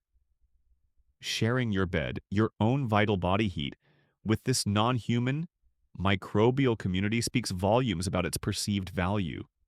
It transcends mere practicality. It becomes a deeply personal, almost symbiotic relationship. Your starter is not just an inanimate tool for making bread. It has become a dependent life, a fragile spark you have consciously chosen to shield and nurture against the overwhelming power of the Arctic winter. The dread of finding your starter pot cold and still, its surface perhaps even showing the first feathery crystals of ice, would be a truly sickening feeling, prompting frantic, often desperate, attempts at revival. These intimate warming methods were not always foolproof, certainly not convenient, but in the depths of a Klondike winter, they were often the only option standing between your living leaven and a frozen, silent death. The intimate dance with your sourdough starter, sharing your bedroll, your coat, your precious body heat, is not merely a matter of comfort or quirky habit. It is a desperate daily battle against a relentless, invisible enemy, the profound, cell-shattering cold of the Yukon. You may not be a formally trained microbiologist here in the dying years of the 19th century, but you possess a hard-won, practical understanding of what extreme cold does to living things. You've seen water freeze solid in your bucket within minutes of being brought into a cold cabin. You've seen frost form on your mustache from your own breath. And you intuitively know that if your bubbling, breathing pot of leaven succumbs to that same icy transformation, it means death to the invisible army of yeast and bacteria within. Let's delve a little into the science that you, as a sourdough, are fighting against, even if you only understand its effects rather than its precise mechanisms. As the temperature of your starter drops towards freezing, that critical point of 32 degrees Fahrenheit or 0 degrees Celsius, the metabolic activity of its resident yeast and bacteria slows dramatically. They become sluggish, sleepy.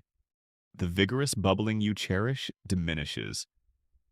The rise of your dough becomes slow and pathetic, and the familiar tangy aroma might fade to a dull, flowery scent. If the temperature hovers just above freezing for extended periods, your microbial companions may enter a state of dormancy, still alive, but effectively asleep, producing very little of the carbon dioxide needed for leavening, or the acids that give flavor and protection. But the true peril arrives when the temperature drops below freezing. The water content within your starter, and it's mostly water and flour, begins to turn into ice. As this water freezes, it expands, and sharp, microscopic ice crystals form. These crystals are like tiny daggers at a cellular level. They can pierce and shred the delicate cell walls of the yeast and bacteria, causing irreparable damage. Furthermore, as water locks up into solid ice, it effectively dehydrates the cells, further stressing and potentially killing them. This is a fundamental principle of cryobiology, the study of life at low temperatures, and a stark reality for your Klondike kitchen. While some exceptionally hardy microbial strains, especially certain bacteria or yeast in a very specific physiological state, can sometimes survive being frozen, particularly if frozen very rapidly or with the aid of special cryoprotectant substances, neither of which were options for you. A slow freeze into a solid block, followed perhaps by an equally slow thaw, is generally catastrophic for a complex mixed culture like sourdough. Prolonged exposure to sub-zero temperatures or repeated cycles of freezing and thawing are especially brutal. This isn't just about your starter feeling a bit chilly. It's a microscopic war for survival, and the ice crystals are winning. You become acutely attuned to the danger signs, the subtle SOS signals from your starter indicating it's losing its battle with the cold. You lift the cloth cover in the dim morning light of your tent or cabin, and instead of a lively, bubbly surface, you see a dense, flat, almost lifeless paste. You try to make your morning flapjacks, and the batter barely rises, resulting in thin, tough discs instead of the light, airy mouthfuls you crave. The characteristic tangy smell might be faint, or replaced by a slightly off, merely damp flour aroma. These are red alerts. Your starter is too cold. It's entering the danger zone. This realization triggers immediate emergency warming procedures.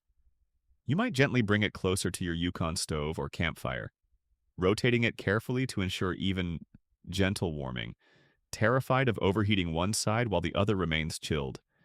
Or, if you suspect a really bad chill, it's back to the bedroll ICU, tucking it securely against your body, hoping your warmth can coax it back from the brink. Imagine the near-fatal mishaps, the heart-stopping moments that must have been all too common. Perhaps in a moment of bone-deep exhaustion after a day of hauling supplies or chipping away at frozen gravel, you accidentally leave your starter pot outside your tent flap for just a little too long on a particularly vicious night when the temperature plummets unexpectedly. You wake with a jolt of horrified realization, scrambling out into the pre-dawn darkness to retrieve it, your breath pluming in the icy air, or the small fire in your Yukon stove sputters and dies in the depths of the night, and the ambient temperature inside your poorly insulated cabin drops like a stone, taking your starter down with it. Maybe a cache of supplies, where you left a larger mother pot of starter while you relayed other goods, wasn't as well insulated as you'd hoped. Or the protective snowdrift was scoured away by a blizzard, exposing it to the full fury of the elements.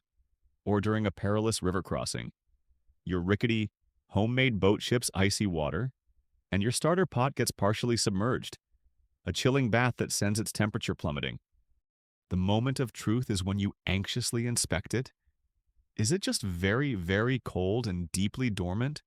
Or has it actually frozen solid? That instant when you peer into your starter pot and see not the familiar lively bubbles, but a suspicious, unnerving, icy sheen across its surface. Or worse, feel the solid, unyielding resistance of a frozen block when you try to stir it. Your heart sinks faster than a poorly constructed raft in the treacherous waters of Miles Canyon. All that meticulous care, all that shared body heat, all that constant vigilance seemingly undone by one lapse in attention or one particularly savage blast of Arctic weather. The disappointment is a cold knot in your stomach. The immediate practical problem, no leaven, no bread, is a stark reality. What do you do when faced with a starter sequel? Do you simply despair and resign yourself to a future of hardtack and unleavened bannock? Not if you're a true sourdough. The first instinct, if it appears frozen, is to attempt a slow, gentle thaw. You wouldn't thrust it directly onto a roaring fire, as the sudden, intense heat could be just as damaging as the freezing. Instead, you'd bring it into the warmest, most sheltered part of your dwelling, perhaps holding it in your gloved hands, or setting it a safe distance from the stove, allowing it to thaw gradually over many hours. Once it has returned to a liquid, if sludgy, state, the anxious ritual of starter CPR begins. You try feeding it a small amount of fresh flour and perhaps slightly tepid, never hot water, stirring it gently, whispering words of encouragement or maybe just fervent, silent prayers to any microbial life that might have miraculously survived the icy onslaught. "Come on, old friend," you might murmur. "Don't give up on me now. There are flapjacks still to be made, gold still to be found." Then comes the agonizing wait. You watch it for hours, even days, desperately searching for the faintest sign of renewed activity. A single, hesitant bubble, a subtle shift in aroma from lifeless to faintly yeasty. Sometimes, incredibly, a few exceptionally hardy yeast cells or bacteria might have weathered the ice storm within their microscopic world. And slowly, painstakingly, with continued gentle warmth and patient feeding, the starter might begin to show faint signs of life, gradually returning from its near-death experience. The joy and relief at seeing those first tentative bubbles in a resurrected starter would be immense. A small victory against the overwhelming power of the North. Other times, however, the damage is too severe. The starter remains inert, lifeless, just a sour, disappointing goo. It's truly gone. The scientific consensus on whether a typical 19th century sourdough starter, with its complex and variable mix of wild yeast and bacteria, could reliably be revived after being frozen solid without modern cryoprotectants is, understandably, complex. Survival would depend on a host of unrecorded variables. The specific microbial strains originally present, some are naturally more freeze-tolerant than others. The exact temperature reached, the duration of the freeze, the speed of freezing and thawing, and the overall health of the culture before it froze. It's a topic that historians who delve into the domestic technologies of the past and microbiologists with an interest in extremophils might ponder. There's a quirky, though completely unrelated, tidbit about life in extreme cold that sometimes surfaces in tales of the far north: the existence of iceworms. These are actual, tiny oligochaete worms related to earthworms that are adapted to live their entire lives within glacial ice in places like Alaska. While you are definitely not hoping to find any actual worms, ice-dwelling or otherwise, in your precious sourdough pot, perhaps some prospectors, hearing such tales of life persisting in the very heart of glaciers, might have clung to a sliver of hope that their own microscopic yeast beasties possessed a similar stubborn resilience against the Yukon's icy breath. The psychological impact of finding your starter truly dead would be considerable. It's more than just the loss of a convenient food source. It feels like a personal failure, a betrayal of the living thing you'd nurtured so carefully. It might even feel like a bad omen in a land where superstitions could take firm root in the face of isolation and uncertainty. The prospect of facing the remainder of the long Klondike winter, or embarking on a new season of prospecting, without the comfort and reliability of your own leaven is a grim one indeed. Every near miss, every tale heard around the flickering campfire of a fellow stampeder's frozen starter only serves to reinforce the absolute, critical necessity of your constant vigilance and the often uncomfortable, intimate warming methods you've been forced to adopt. That bedfellow technique, as quirky as it sounds, isn't just a quaint anecdote. For your sourdough starter, it's a genuine life or death survival strategy in the face of the relentless, frozen peril of the North. Against all odds, through biting winds, treacherous ice, the intimate but sometimes awkward sharing of your bedroll, and the ever-present threat of a fatal freeze, your precious sourdough starter has survived. Perhaps it's the very same culture you lovingly cultivated back in civilization. Or maybe it's one you acquired, or even painstakingly resurrected from a near-frozen state on the trail. Regardless of its precise pedigree, it is here with you now, a bubbling, tangy pot of potential, nestled in your rudimentary Klondike camp or your drafty, newly built cabin. It's hungry, having expended much of its energy battling the cold. And, frankly, so are you. The immense relief of knowing you still possess this living leaven is palpable. Now, it's time for your faithful microbial companion to earn its keep, to transform your meager supplies into the essential sustenance that will fuel your quest for gold, or at the very least, keep you from chewing on your boots in despair. Your Klondike kitchen, you reflect with a wry smile, is a far cry from the well-appointed culinary spaces you might have known back home.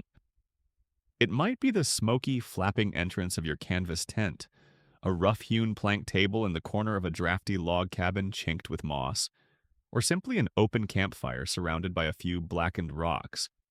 There are no gleaming countertops, no well-stocked pantries, no fancy ovens with precise temperature controls. Your ingredients are the Klondike essential sacks of white flour which you've laboriously hauled over mountains. Slabs of salt bacon, dried beans by the pound, perhaps some desiccated apples or apricots if you were well advised. Coffee, the lifeblood of many a prospector. Sugar and salt if you were lucky enough to pack them without mishap. Fresh fruit, vegetables, or dairy. Those are rare, almost mythical luxuries, usually only available at exorbitant prices in Dawson City, if at all. Your culinary toolkit is equally spart in a sturdy iron skillet, blackened from countless campfires, perhaps a heavy Dutch oven, if you possess the Herculean strength of the pack animals to transport it over the passes, a reflector oven, often ingeniously fashioned from a 5-gallon kerosene tin, designed to catch and radiate the heat from an open fire, a tin cup that serves for both drinking and measuring, and a trusty wooden spoon for stirring. This setup, you might observe, is less chef's dream kitchen and more slightly organized campfire with some very ambitious culinary pretensions. In this austere culinary landscape, your sourdough starter is the undisputed cornerstone, the alchemical agent that transmutes basic ingredients into something far more palatable, varied, and comforting. It's not merely about leavening, though that is its primary magic. The distinctive tangy flavor it imparts, that characteristic sourdough zing, adds a much-needed spark of character to what could otherwise be an incredibly monotonous and bland diet. Consider the daily staples that your starter will elevate. First and foremost, there are the flapjacks, the quintessential Klondike breakfast, and often lunch and dinner too, if things are particularly lean. They are quick to make, wonderfully filling, and a perfect vehicle for a smear of bacon grease or a drizzle of precious syrup, if you happen to possess such a treasure. Each morning, or whenever the mood strikes, you'll take a portion of your starter discard, that active, bubbly bit you remove before feeding the mother culture, and mix it with a bit of additional flour, some water-melted snow. Most likely, perhaps a pinch of salt for flavor, or a spoonful of sugar if you're feeling extravagant. You whip up a thick batter, and soon the comforting sizzle of it hitting hot bacon grease in your skillet fills the cold air. You watch as the edges turn golden brown and tiny bubbles form and burst on the surface, a sign of your starter hard at work. The resulting flapjacks are not the uniformly sweet, fluffy discs of a modern diner. These are sourdough flapjacks, with a satisfying chew, a delightful tang, and a golden brown hue that seems to capture the very essence of rustic comfort. These bubbling beauties, you think, as you flip a perfect specimen, are like little edible gold nuggets of pure, unadulterated happiness, especially before a long day of chipping away at frozen dirt, hoping to find the real, much less digestible kind. Then there's bread, the staff of life, a more time-consuming endeavor, but one that yields immense rewards in terms of both sustenance and morale. You'll mix a larger batch of dough using your starter, adding more flour and water, perhaps a bit of salt. Kneading this dough might happen on a floured canvas sheet laid on the dirt floor of your cabin, or on the smooth surface of a split log. Baking it presents its own set of ingenious Klondike solutions. If you have a reflector oven, you'll set it up carefully before a blazing fire, the open side facing the flames, the shiny tin interior bouncing the radiant heat onto your loaf. This requires skill and constant attention, rotating the loaf to ensure an even bake and avoid burning one side while the other remains stubbornly doughy. If you were one of the dedicated souls who hauled a heavy Dutch oven all the way to the Klondike, you're in possession of a true baking treasure. You'll place your risen dough inside, put the heavy lid on, and then bury the entire pot in a bed of hot coals, piling more coals on top of the lid. This creates a surprisingly effective all-around heat that can produce a magnificent loaf with a wonderfully crisp, deeply browned crust. Simpler still, though less lofty, is bannock or skillet bread. A quicker, flatter bread often cooked directly in a greased skillet over the fire, sometimes unleavened, but given a delightful tang and a better texture if a bit of sourdough starter is incorporated. The moment you finally cut into a freshly baked loaf, the steam escaping with that incomparable aroma, the crust crackling invitingly, that is a moment of pure, unadulterated triumph in the wilderness. Your starter's versatility doesn't end there. Biscuits or scones, essentially smaller, quicker versions of bread dough, perhaps with a bit of bacon fat worked in for richness, are another welcome addition to the menu. They are perfect for sopping up the last of the bean juice or mopping up precious bacon grease. The historical record confirms that sourdough was incredibly adaptable. Resourceful frontier cooks across North America, not just during the Klondike Rush, used it for a vast array of baked goods, pancakes, waffles if one had a waffle iron, and the inclination, biscuits, muffins, and even rudimentary cakes or donuts could be coaxed from a lively starter and a bit of culinary ingenuity. Of course, baking with sourdough in the extreme cold of the Klondike presents its own unique set of scientific challenges.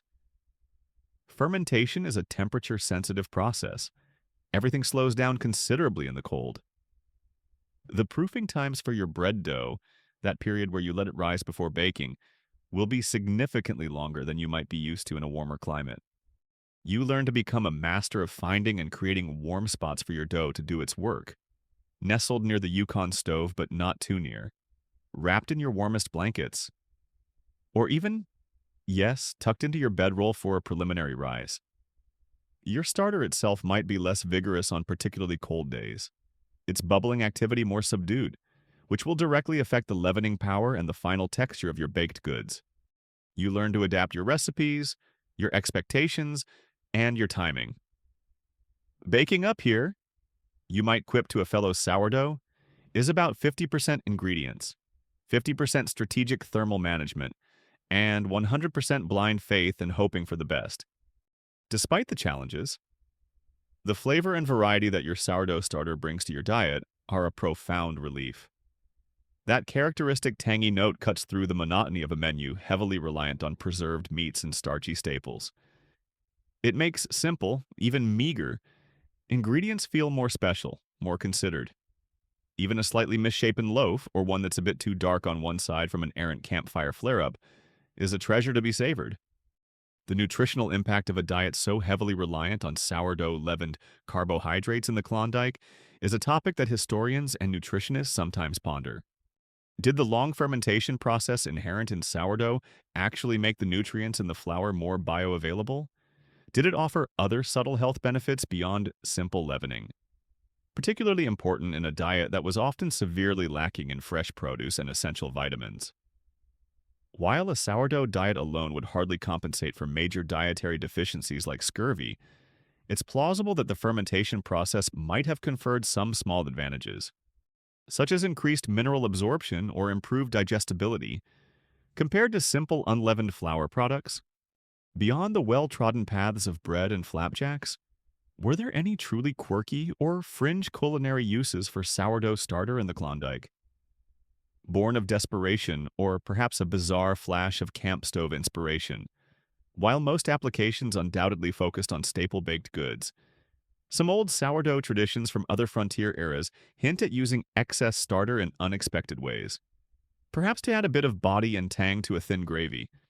Or, even though this is likely much later and more experimental as a base for somewhat alarming sour cocktails, in the Klondike, adding a spoonful of active starter to a pot of beans simmering over the fire to lend a subtle, savory depth wouldn't be entirely out of the question for a resourceful and open-minded cook.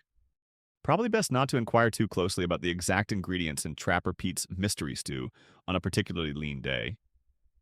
You might think, but a little leftover sourdough discard might just be the least alarming component. Ultimately, your sourdough starter provides more than just physical sustenance.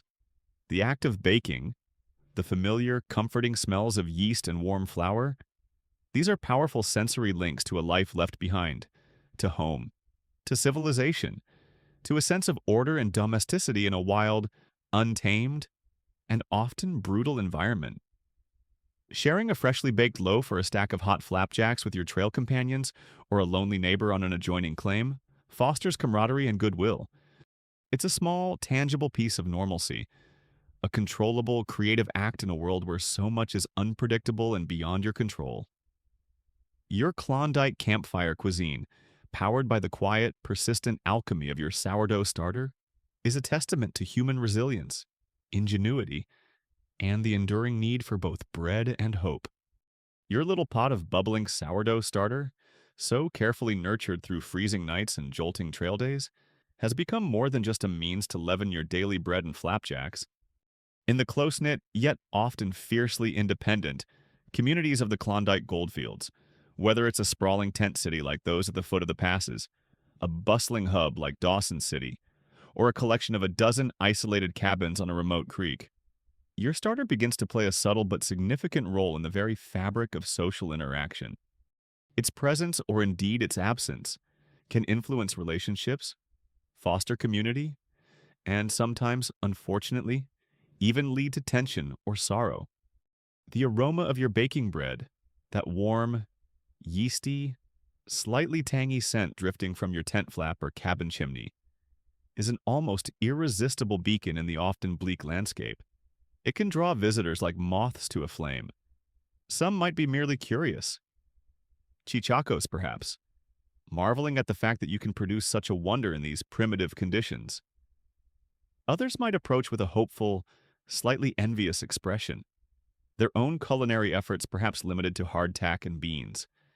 And some, you might discern, approach with a genuine, gnawing need, their own precious starter having succumbed to some trail disaster or the relentless cold. It's in these interactions that the true spirit of the sourdough community often shines. Sharing your freshly baked goods, offering a still warm slice of bread to a newcomer shivering by their inadequate fire, or a couple of extra flapjacks to a down-on-his-luck neighbor whose own supplies are dwindling, becomes a common and deeply appreciated act of kindness.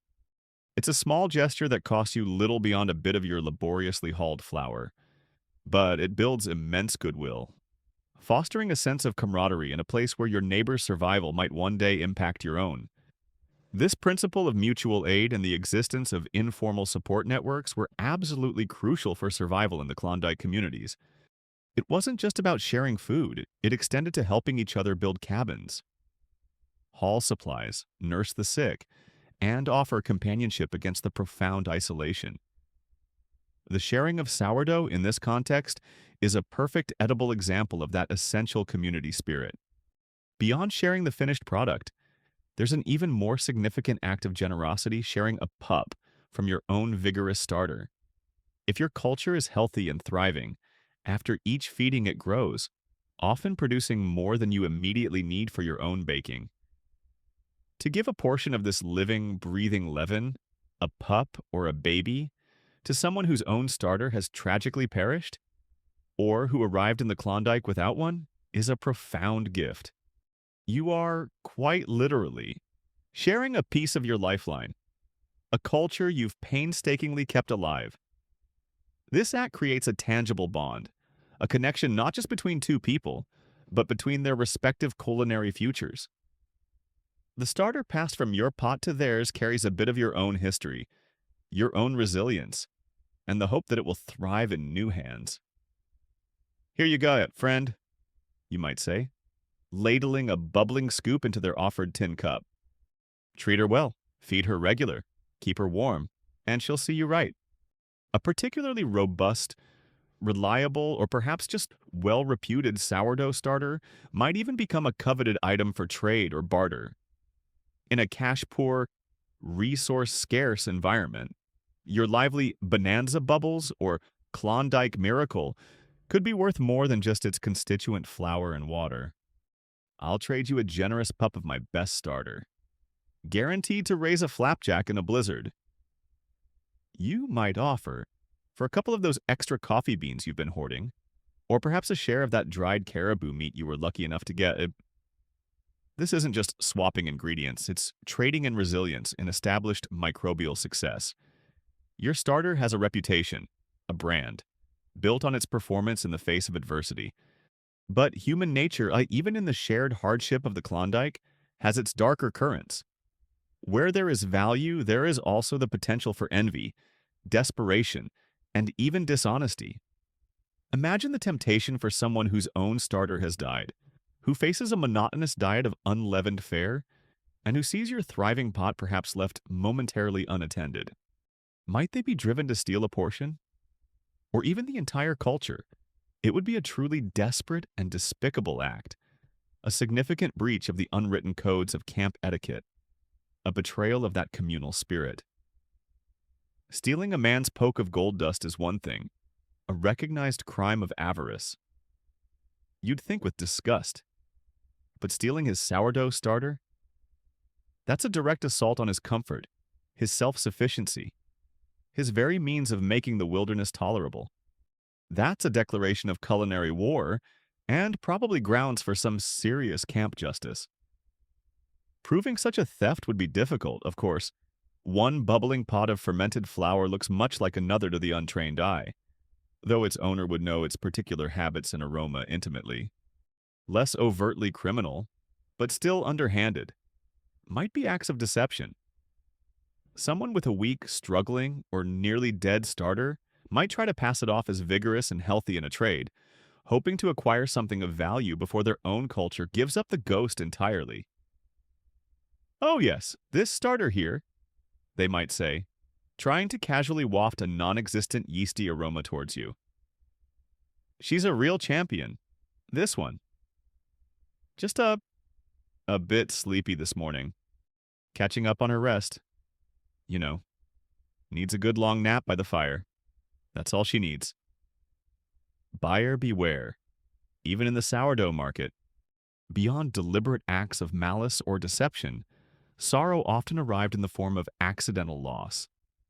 A crudely built boat, overloaded with supplies and men, capsizes in the icy, turbulent waters of the Yukon River.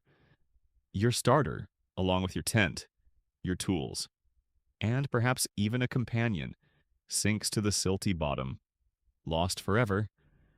A cabin fire, a common tragedy in dwellings made of dry timber and heated by temperamental wood stoves, could consume everything, including your precious leaven. A dropped pot on a treacherous, rocky section of trail, a moment of carelessness, and your starter lies spilled and wasted on the frozen ground.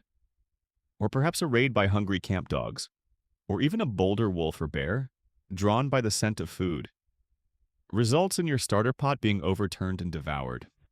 The sorrow in these moments is genuine and deeply felt, not just by the individual who suffered the loss, but often by their immediate campmates. It's not merely the practical inconvenience of losing your means of making bread, it's the loss of that living companion, that familiar presence, and all the time, effort, and emotional investment you've poured into keeping it alive.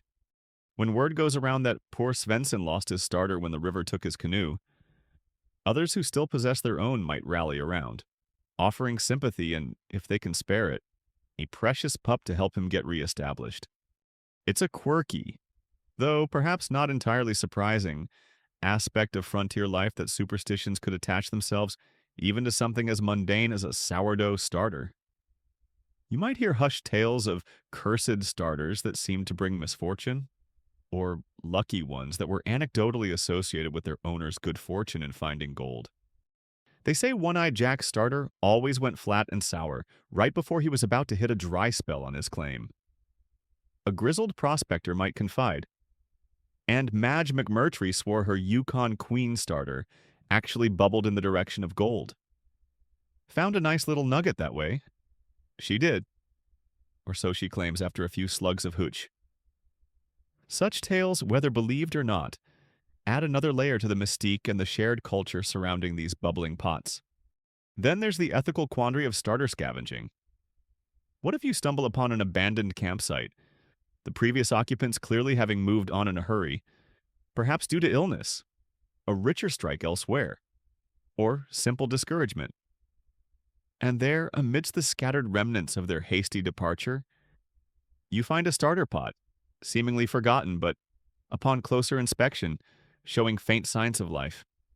It's a long shot. Of course, as an untended starter would perish quickly in the cold, but what if is it now fair game? A gift from the trail gods to a needy prospector? Or does it feel like plundering something deeply personal?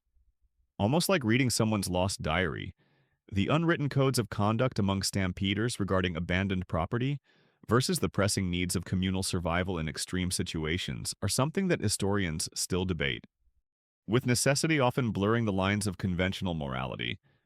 As starters are shared and passed from one hand to another, little family trees of microbial culture begin to spread throughout the goldfields.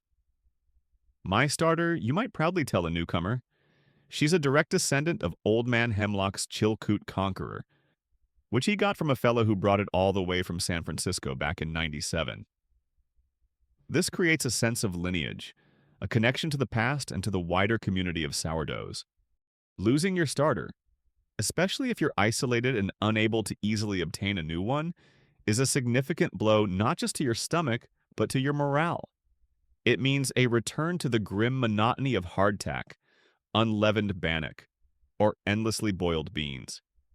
It's a tangible loss of comfort, a step backwards in your hard-won battle for a semblance of civilization in the wilderness.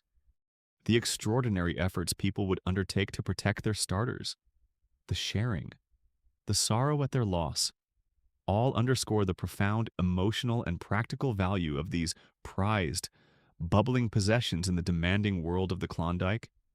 Your sourdough starter, that bubbling pot of carefully tended life, has proven itself to be far more than just a quirky companion or a demanding pet. It has become the quiet, unassuming heart of your Klondike kitchen, the culinary alchemist that transforms your monotonous, meager supplies into daily portions of essential sustenance, comfort, and even a surprising degree of variety. You've already mastered the art of coaxing basic bread from its depths, and your morning flapjacks are the stuff of local legend. Or at least they don't immediately get mistaken for roofing shingles anymore. But the versatile magic your starter conjures doesn't stop at simple loaves and pancakes. Its potential extends to a whole host of frontier delicacies, each one a small triumph of ingenuity over privation. Let's revisit those daily heroes, the flapjacks and pancakes, for a moment. Even with the same basic ingredients, your starter discard, some additional flour, water, and perhaps a pinch of salt, you discover a world of subtle variation. By adjusting the thickness of your batter, influenced by the vigor of your starter on any given day or the amount of liquid you add, you can produce thin, almost crepe-like wonders perfect for rolling up with a smear of precious jam if you were so lucky to have any, or thick, fluffy, cloud-like cakes that soak up bacon grease with an almost spiritual devotion. If fortune has smiled upon you and your supplies include a few dried berries, a handful of precious chopped nuts scrounged from somewhere, or even a crumble of leftover fried bacon, these can be stirred into the batter, elevating your humble flapjack to near gourmet status in the context of a remote Yukon creek. You learn to read your cooking surface too, whether it's a heavy iron skillet sizzling over an open fire, its heat often uneven and requiring constant attention, or the slightly more predictable flat top of your small Yukon stove. Each method imparts a slightly different character, a different char, a different internal texture. Your morning flapjack, you often think as you watch it bubble and brown, isn't just a means to an end, it's a yeasty, carby hug, a warm shield against the existential dread of another long, cold day spent chipping away at frozen gravel, hoping for a glimmer of color that isn't just pyrite. Beyond the morning flapjack, your starter lends its tangy character and leavening power to a host of sturdy companions, perfect for the trail or a midday meal. Sourdough biscuits become a staple. Using your active starter discard, more flour. A bit of fat-rendered bacon grease is the ubiquitous Klondike shortening. Though if you had lard, that would be a luxury. And perhaps, if you were foresighted enough to pack it, a tiny pinch of baking soda for an extra bit of fluffy lift alongside the starter's efforts. These are mixed quickly, shaped into rough rounds and baked either in your Dutch oven, nestled in coals, or in your reflector oven until golden and fragrant. They are robust, satisfying, and perfect for splitting and stuffing with a bit of fried meat, or for diligently mopping up every last drop of bean juice or savory stew.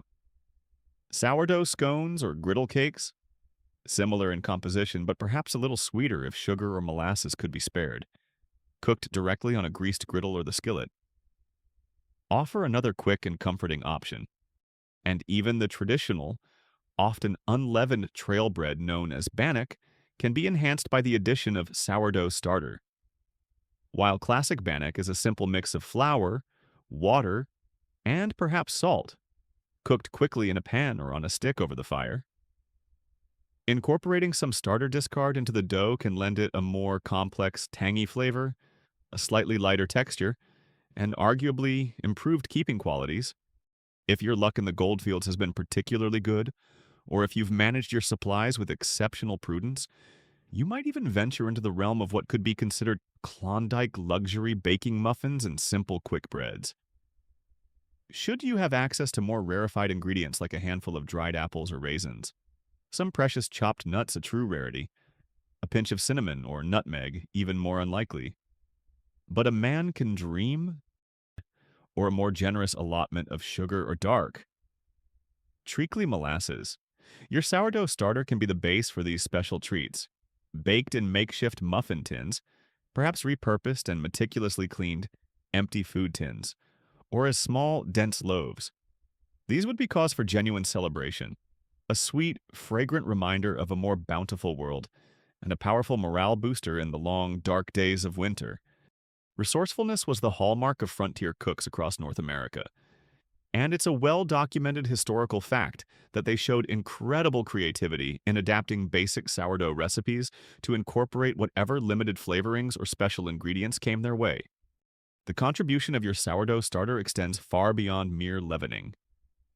The complex community of lactic acid bacteria and acetic acid bacteria working in harmony with the wild yeasts produces those characteristic tangy, sour notes that are the soul of sourdough. This acidity does more than just please the palate.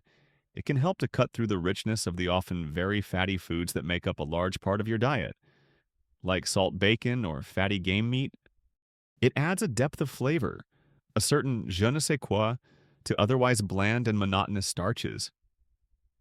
You even learn through observation and experience that you can subtly influence the level of sourness in your baked goods, A starter that is allowed to ferment longer between feedings, or one that is kept slightly warmer, or one that has a higher ratio of liquid, might develop a more pronounced tang. Conversely, more frequent feedings or a cooler fermentation environment can yield a milder flavor. You become, in your own rustic way, a microbial DJ, constantly tweaking the levels and conditions to coax just the right flavor profile from your living culture, aiming for that perfect harmony of yeast and bacteria. It's a delicate balance, you muse, between pleasantly tangy and, wow, this could strip paint. Occasionally, if your starter has been left a bit too long between feedings. Or, if it's particularly hungry, you might notice a layer of clear or slightly brownish liquid forming on its surface. This liquid, often called hooch, is primarily alcohol, a natural byproduct of yeast fermentation when the sugars are depleted and the environment becomes more anaerobic. Most experienced sourdoughs would simply stir this liquid back into the starter before the next feeding, as it contains valuable flavor compounds and often still harbors active wild yeast. If the hooch is particularly dark or smells excessively strong or off, it might be carefully poured away.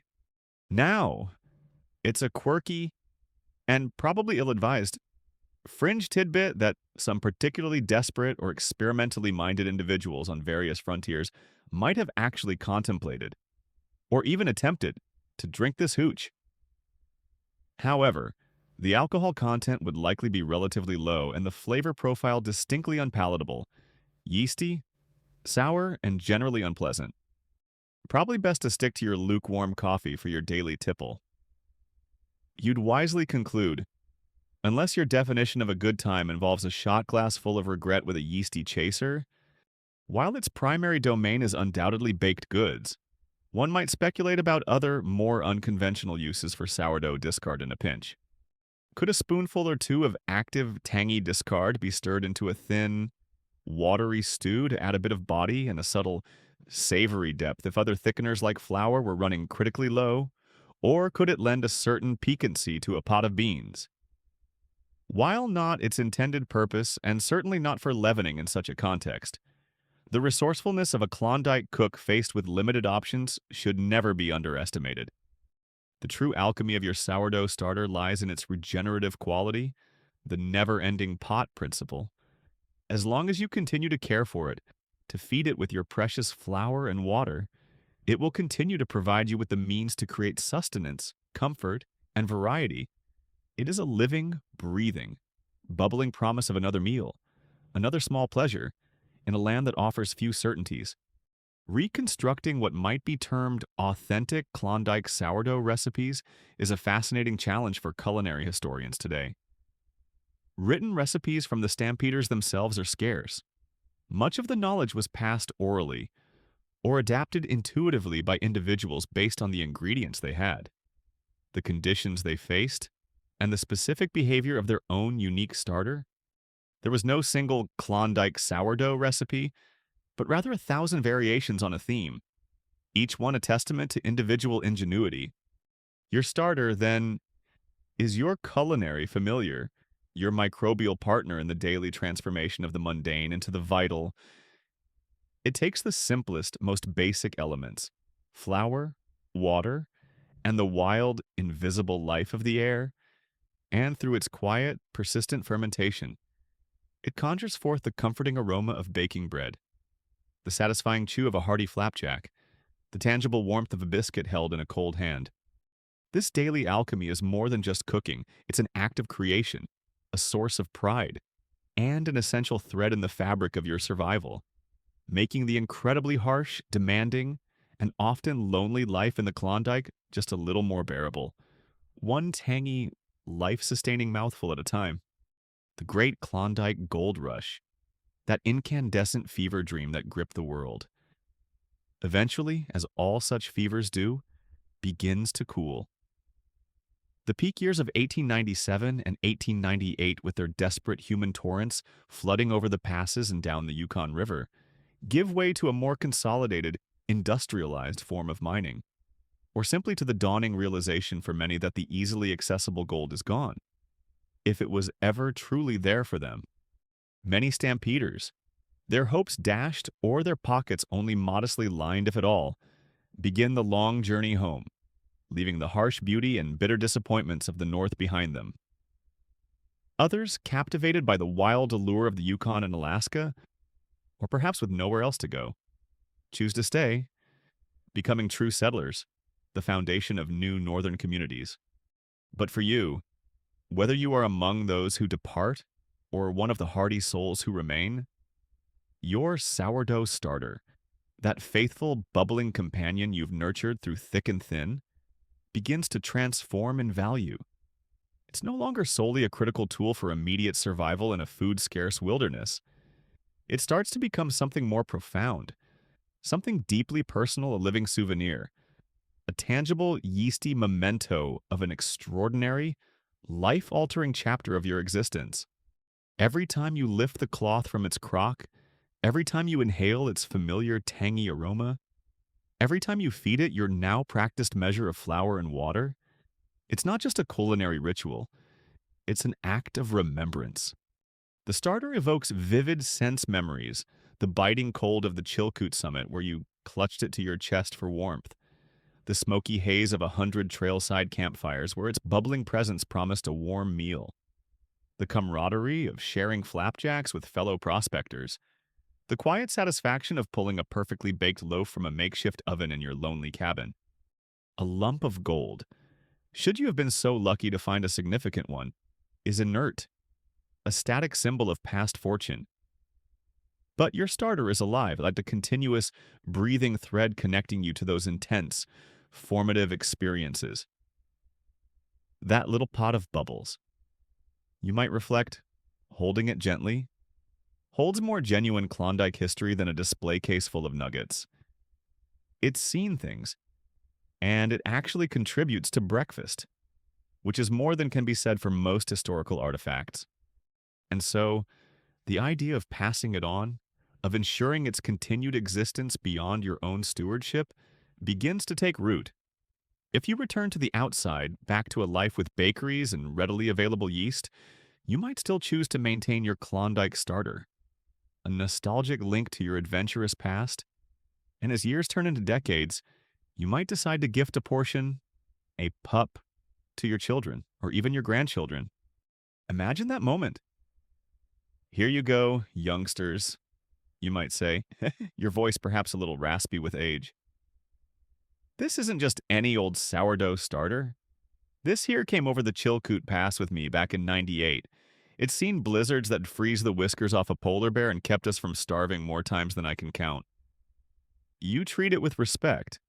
You feed it right, and it'll do the same for you. Hot. It's more than just a recipe or a technique being passed down. It's a living piece of family history, a tangible connection to an ancestor's resilience and adventure. For those who choose to remain in the North, becoming true Alaskans or Yukoners, the sharing of sourdough starter pups continues to be an integral part of community life. It's a way of welcoming newcomers, of helping out a neighbor whose own culture has failed, of perpetuating a tradition that is now deeply woven into the fabric of Northern identity. Each starter, passed from hand to hand, carries with it not just its unique microbial blend, but also the stories of its previous keepers, the lineage of its journey. This concept of lineage and pedigree becomes a quiet point of pride among sourdough enthusiasts. People begin to speak of the age of their starters, tracing their origins back to a specific Klondike pioneer or a legendary journey. My starter, a proud old-timer, might declare, "Oh, she's a direct descendant of Skookum Jim's Surprise, brought into Dawson before the first freeze-up of '97. Hakwan, whether these claims are always strictly verifiable is less important than the sense of historical connection and continuity they provide. The starter is no longer just generic wild yeast. It possesses a specific, storied past, a personality burnished by time and trial.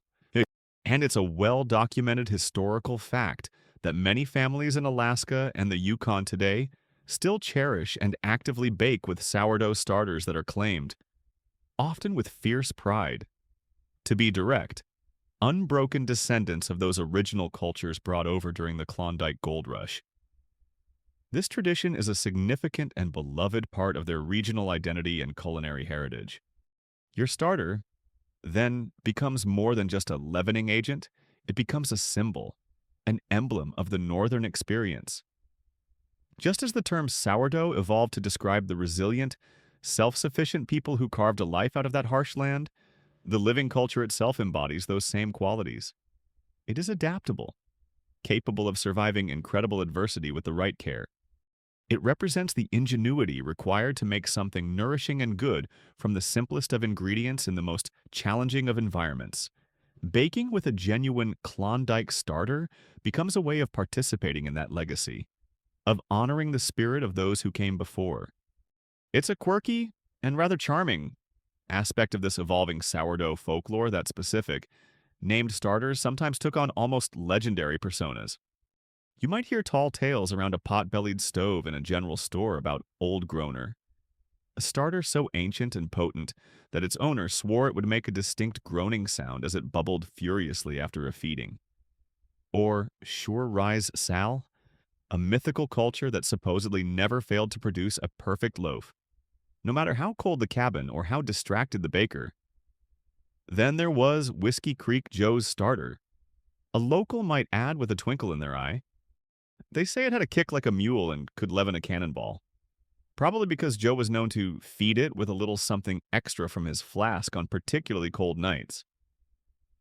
These stories, part fact, part affectionate embellishment, contribute to the rich tapestry of folklore surrounding these heirloom yeasts. From a more scientific perspective, how can a starter truly live for generations? For over 100 years, the magic lies in that continuous cycle of refreshment. While individual yeast and bacteria cells certainly have finite lifespans, the culture as a whole is a dynamic, constantly renewing ecosystem. With each feeding, you are providing fresh nourishment, allowing the existing microbes to reproduce and new generations to take over, carrying forward the essential characteristics of that particular symbiotic community.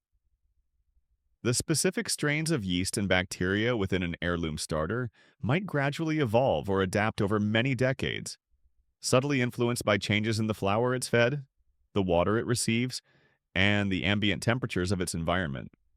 Yet, a distinct lineage, a continuity of microbial life can indeed be maintained. Of course, maintaining such a living heirloom across multiple generations presents its own unique challenges. It requires an unbroken chain of care, a consistent commitment from someone in each generation to keep feeding it, to understand its needs. There's always the risk of the starter being lost to neglect during a period of disinterest, or succumbing to an accident, or simply dying out if the custodian isn't diligent. Imagine the quiet pressure, the sense of responsibility that comes with being entrusted with Great Aunt Mildred's century-old Klondike starter. You really don't want to be the one in the family history? You might think. Who goes down as the one who killed Great Aunt Mildred's legendary pancake legacy? The shame would be unbearable at family reunions for decades. The question of how much an heirloom starter, cultivated for over a century in vastly different environments and with different flours than its Klondike ancestor, truly retains its original microbial character is a fascinating one. Genetic analysis of very old sourdough starters is a relatively new and evolving field, and scholars debate how much the precise microbial makeup might shift over such long periods of continuous cultivation, versus how much of its unique ancestral essence is genuinely preserved through the generations. Does your starter, descended from a pot that knew the biting winds of the Chilkoot, still carry a discernible Klondike signature in its yeasty DNA? But whether its microbial profile is identical to its 1898 counterpart or has subtly evolved with the times, the story it carries remains potent. Your starter, if you choose to pass it on, becomes a living monument, a bubbling, edible archive of a remarkable period in history, and a testament to the incredible endurance of the people and the microbes who lived through it. The surprisingly bad floor plan of the Klondike trails, the unforgiving climate, the backbreaking labor, These harsh realities forged not only the character of the sourdoughs themselves, but also the resilience of these humble, yet extraordinary, microbial communities. Each batch of bread, each stack of flapjacks made from this heirloom yeast, is a quiet homage to that legacy, a taste of history itself. The years, perhaps even decades, have spun out since those tumultuous days of the Klondike Gold Rush. Whether you chose to remain in the vast, wild beauty of the North, becoming a true Alaskan or Yukon old-timer, or return to the more temperate comforts of outside, your sourdough starter, that living, bubbling legacy of your adventurous youth, may well have become a cherished fixture in your household. It's a constant, tangible link to an extraordinary past, its yeasty aroma a daily reminder of resilience, hardship, and the simple, profound joy of warm bread in a cold land. You've passed on its pups to children, to friends, shared its bounty, and recounted its and your history countless times. It has become more than just a leavening agent. It's an heirloom, a quiet, microbial storyteller. But even the most treasured heirlooms, especially living ones, are not immune to the ever-present threats of complacency, accident, or the simple wearing down of routine. The Klondike winter may be a distant memory, but the dangers to your starter, though perhaps more mundane, are never entirely banished. Complacency can be a subtle foe. After years, or even generations, of faithful feeding and care, a routine can become so ingrained that a single deviation, a forgotten feeding before a trip, a night left on a cool windowsill that unexpectedly turns frosty, or a spot too close to a modern, efficient oven that inadvertently bakes it, can spell disaster. Or perhaps it's a simple accident, a pot knocked from a shelf by a boisterous grandchild or an overenthusiastic pet. Its precious content spilled and lost. Contamination, too, can strike even in the cleanest of modern kitchens if an errant mold spore finds purchase. You approach the familiar crock one morning, ready for the comforting ritual of feeding, and an unnerving silence greets you. Normally, there's a gentle sigh as you lift the cloth, a visible network of bubbles, a pleasantly tangy, yeasty perfume. But today, nothing. No cheerful bubbling, no characteristic aroma. Instead, perhaps there's a flat, lifeless surface, or worse, a strange, discolored liquid pooled on top, and an unfamiliar, unpleasant odor, maybe musty and moldy, or sharp and putrid, like something gone truly wrong, or just the dull, dispiriting smell of inert, damp flour. This is a well-understood phenomenon. A healthy sourdough starter maintains a delicate, balanced ecosystem of beneficial yeasts and bacteria. If that balance is severely disrupted through neglect, extreme temperatures, or contamination, undesirable molds or spoilage bacteria can gain the upper hand, producing these off odors and ultimately killing off the vital sourdough microorganisms. Your heart sinks. It's not just the inconvenience of missing your morning pancakes, it's the chilling thought that this living link to your past, this companion of so many years, might have finally given up its microbial ghost. Oh, Bubbles, not you. You might whisper, a genuine pang of sorrow echoing the much harsher deprivations of a Klondike winter. It's the culinary equivalent of finding your oldest, most cherished houseplant has dramatically wilted and gone to the great compost heap in the sky. Only this particular plant was also responsible for your Sunday morning waffles. The first panicked question is it truly dead? Or just very, very sick?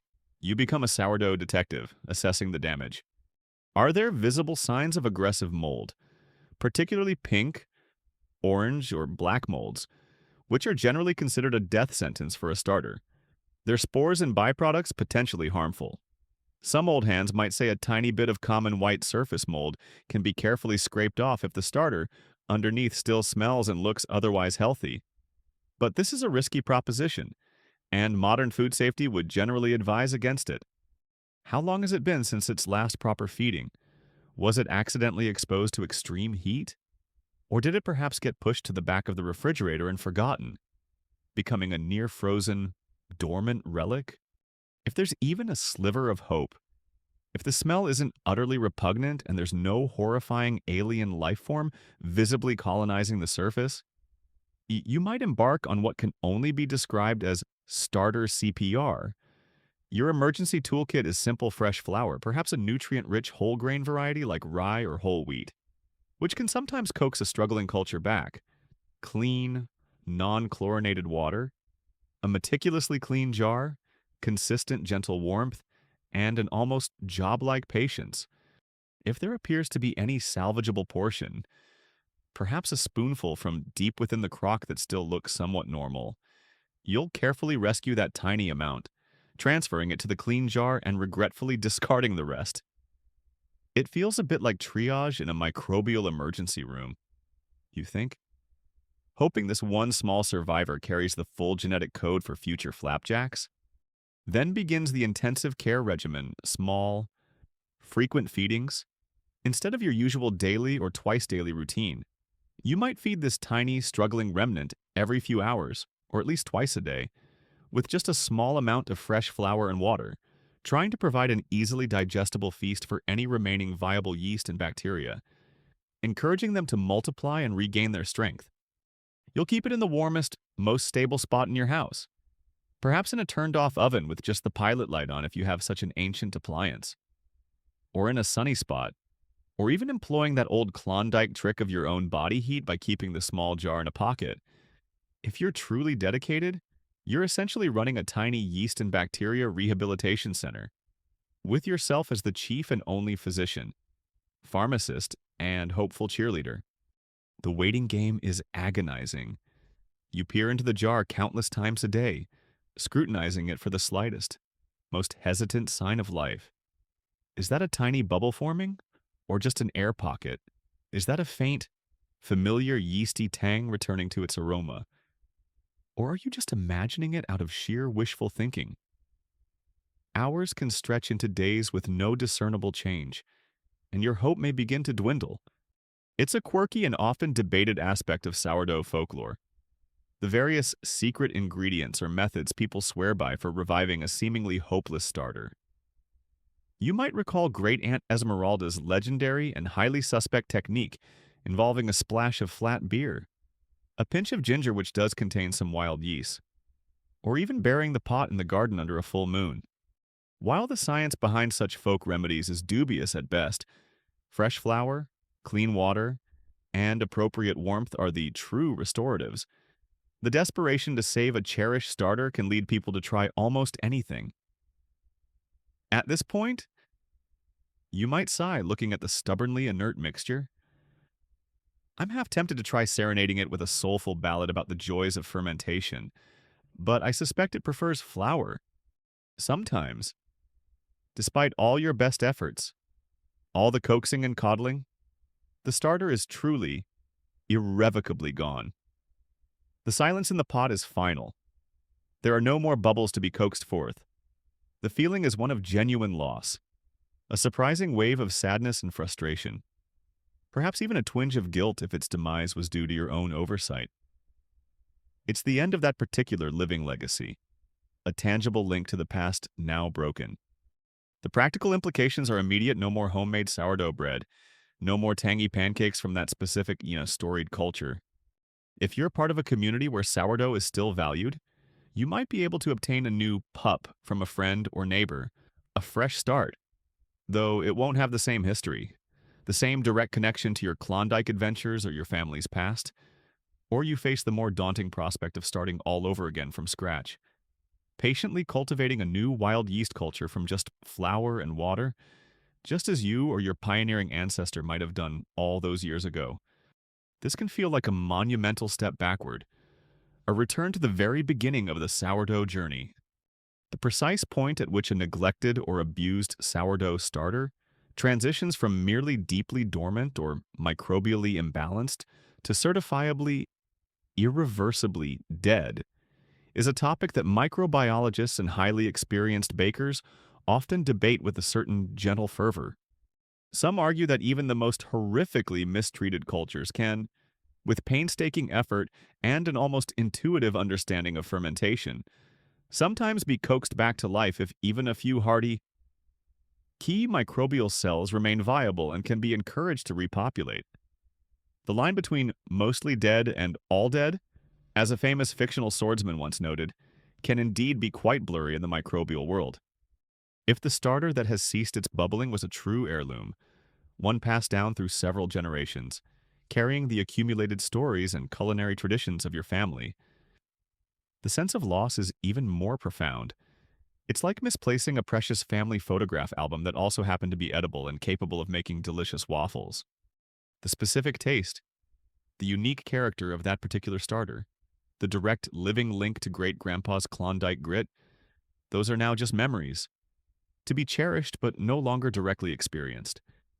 This heartbreaking silence in your starter pot, whether it's a temporary scare that you manage to remedy with desperate starter CPR or a final, irrevocable stillness, serves as a potent reminder. It underscores the constant, vigilant care required to maintain these living legacies. It highlights the remarkable achievement of those early Klondike prospectors who, against unimaginable odds and with far fewer resources, managed to keep their own precious bubbles alive. And it teaches a quiet lesson even the most resilient traditions. The most enduring living heirlooms require active, dedicated, ongoing stewardship to prevent them from fading into just another forgotten story. Your starter, you realize with a newfound appreciation, doesn't just have one life. Its continued existence is a daily act of renewal, a partnership between you and its invisible, tireless microbial heart.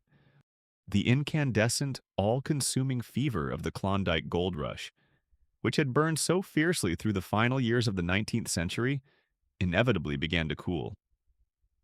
For most stampeders, the period of intense activity was relatively brief, peaking roughly between 1897 and 1899. By the early 1900s, the easily accessible placer gold, the stuff you could theoretically pan from a creek bed or find lurking in shallow deposits, was largely claimed or had been worked out. News of other, newer gold strikes in Nome, Alaska, in 1900, then later in Fairbanks, began to draw the restless tide of prospectors away from the Klondike. Dawson City, which had mushroomed almost overnight into a bustling, improbable metropolis of some 30,000 souls at the confluence of the Yukon and Klondike rivers, saw its population begin to shrink as the exodus gained momentum. Many of those who had rushed north with dreams of instant Midas-like riches now faced the sobering reality. Some left disillusioned and penniless, their ton of goods long since consumed or sold for a fraction of its cost. Others departed with modest gains, enough perhaps to start a small business back home or pay off a farm, but certainly not the fabulous wealth they had envisioned. You might find yourself among those heading south, your Klondike adventure drawing to a close. Or perhaps you are one of the determined few, the true old-timers, who decide to put down roots in this vast, challenging, yet captivating northern land. And what of your faithful sourdough starter, your bubbling, yeasty companion that saw you through blizzards on the Chilkoot, monotonous days on the river, and the lonely nights in your drafty cabin? For those who packed their meager belongings and turned their faces southward, the fate of their starters varied. Some, no doubt, were simply abandoned. Their primary purpose as a survival tool in a food-scarce wilderness now deemed redundant as their keepers headed back towards lands of plenty, towards bakeries and reliable supplies of commercial yeast. The thought of continuing that daily, demanding ritual of feeding and protection might have seemed an unnecessary burden on the journey home. But for many, especially those who had truly embodied the spirit of the sourdough, who had formed that deep, almost symbiotic bond with their living leaven, abandoning it would have been unthinkable. This starter wasn't just a tool they had used during the Klondike. It had become an integral part of their identity, a living testament to their resilience and their extraordinary experiences.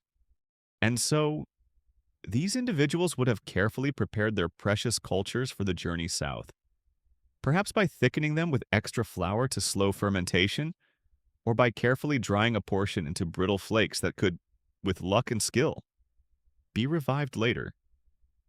The journey back, whether by steamship down the coast or via some other arduous overland route, presented its own set of challenges for keeping that fragile life protected from temperature extremes, spillage, or neglect. For those who chose to stay, however, and for the new waves of settlers, trappers, traders, and adventurers who continued to trickle into the Yukon and Alaska in the decades that followed, sourdough culture didn't just survive, it became deeply, irrevocably entrenched in the northern way of life. It wasn't merely a quaint relic of the gold rush. It remained a practical necessity and a powerful cultural touchstone in a region where access to commercial yeast, well-stocked grocery stores, and professional bakeries was often still limited or non-existent for many years, especially in more remote communities. It's a well-recognized historical fact that sourdough baking remains a strong, vibrant culinary tradition in Alaska and the Yukon Territory to this very day. Many local recipes, passed down through generations, feature sourdough as a key ingredient and old family starters, some with pedigrees, proudly if sometimes unverifiably traced back to the Klondike era, are still lovingly maintained and celebrated in community festivals, local baking contests, and everyday home cooking. The nickname sourdough, too, has persisted, evolving into an affectionate and respected term for longtime Alaskans and Yukoners, a badge of honor signifying resilience, self-sufficiency, and a profound connection to the pioneering spirit of the past. The culinary versatility of sourdough, honed during the gold rush, continued to be explored and celebrated. The tradition of using the starter for those iconic pancakes, hearty biscuits, and satisfying loaves of bread naturally endured. Over time, local specialties might have even emerged, perhaps incorporating uniquely northern ingredients as they became available. Imagine, in later years, sourdough bread subtly flavored with wild berries, or perhaps even a savory version incorporating smoked fish, though these are likely more modern adaptations than authentic gold rush fare. The core principle, however, remained the same, using this natural leaven to transform simple ingredients into comforting, nourishing food. More than just a practical foodstuff, the sourdough starter and the traditions surrounding it came to symbolize key aspects of the northern character. Its resilience, its ability to survive and thrive in a harsh climate with proper care, mirrored the resilience of the people who made the North their home. Its role in fostering self-sufficiency was a perfect match for the independent, resourceful spirit required to live so far from the conveniences of more settled regions. The patience and nurturing it demanded resonated with the slower, more deliberate pace of life governed by seasons and natural cycles. And, of course, it remained a potent, living link to the past, a tangible connection to the legendary Klondike Gold Rush era and the extraordinary individuals who shaped that history. That bubbling pot of starter you see on an Alaskan kitchen counter today, you might reflect, isn't just there for making next Sunday's pancakes. It's a bubbling, edible history book, a direct line to the trials and triumphs of 100 years ago. Even for people far removed from the North, living in parts of the world where sourdough was perhaps just another type of bread. The specific idea of a Klondike sourdough starter began to carry a certain romantic, adventurous allure.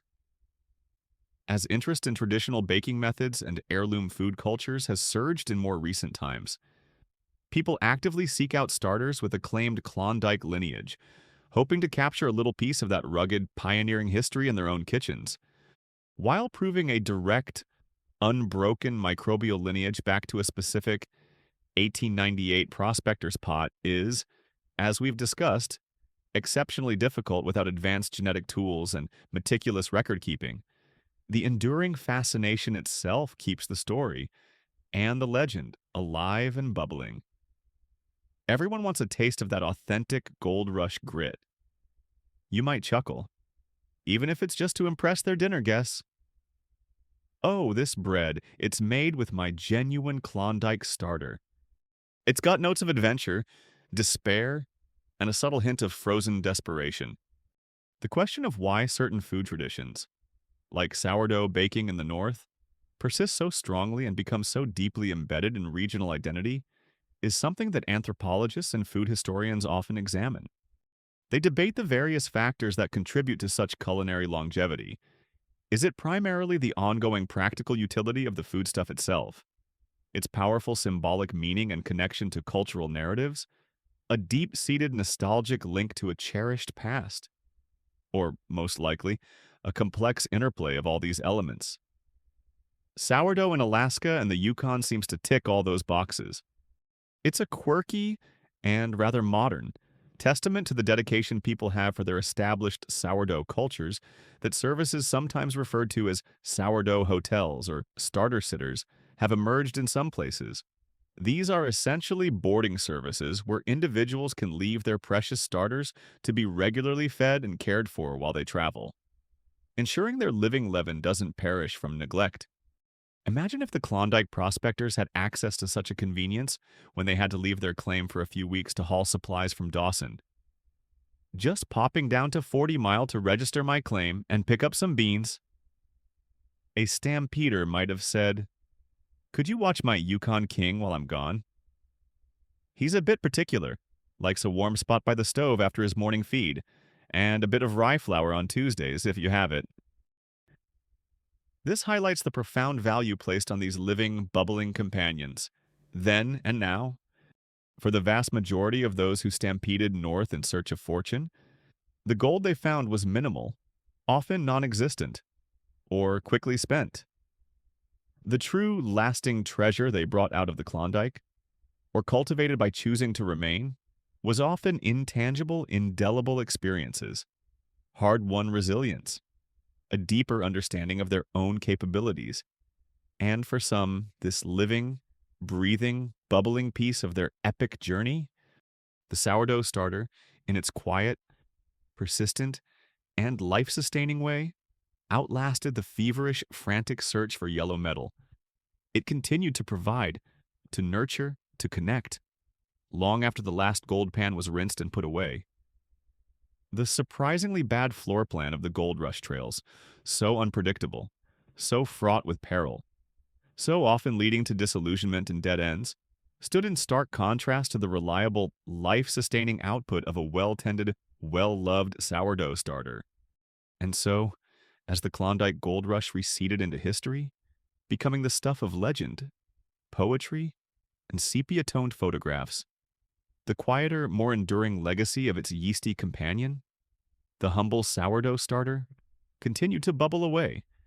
It remains a warm, tangy, and deeply resonant reminder of a remarkable era, a testament to human ingenuity in the face of adversity, and a living symbol of the enduring spirit of the North.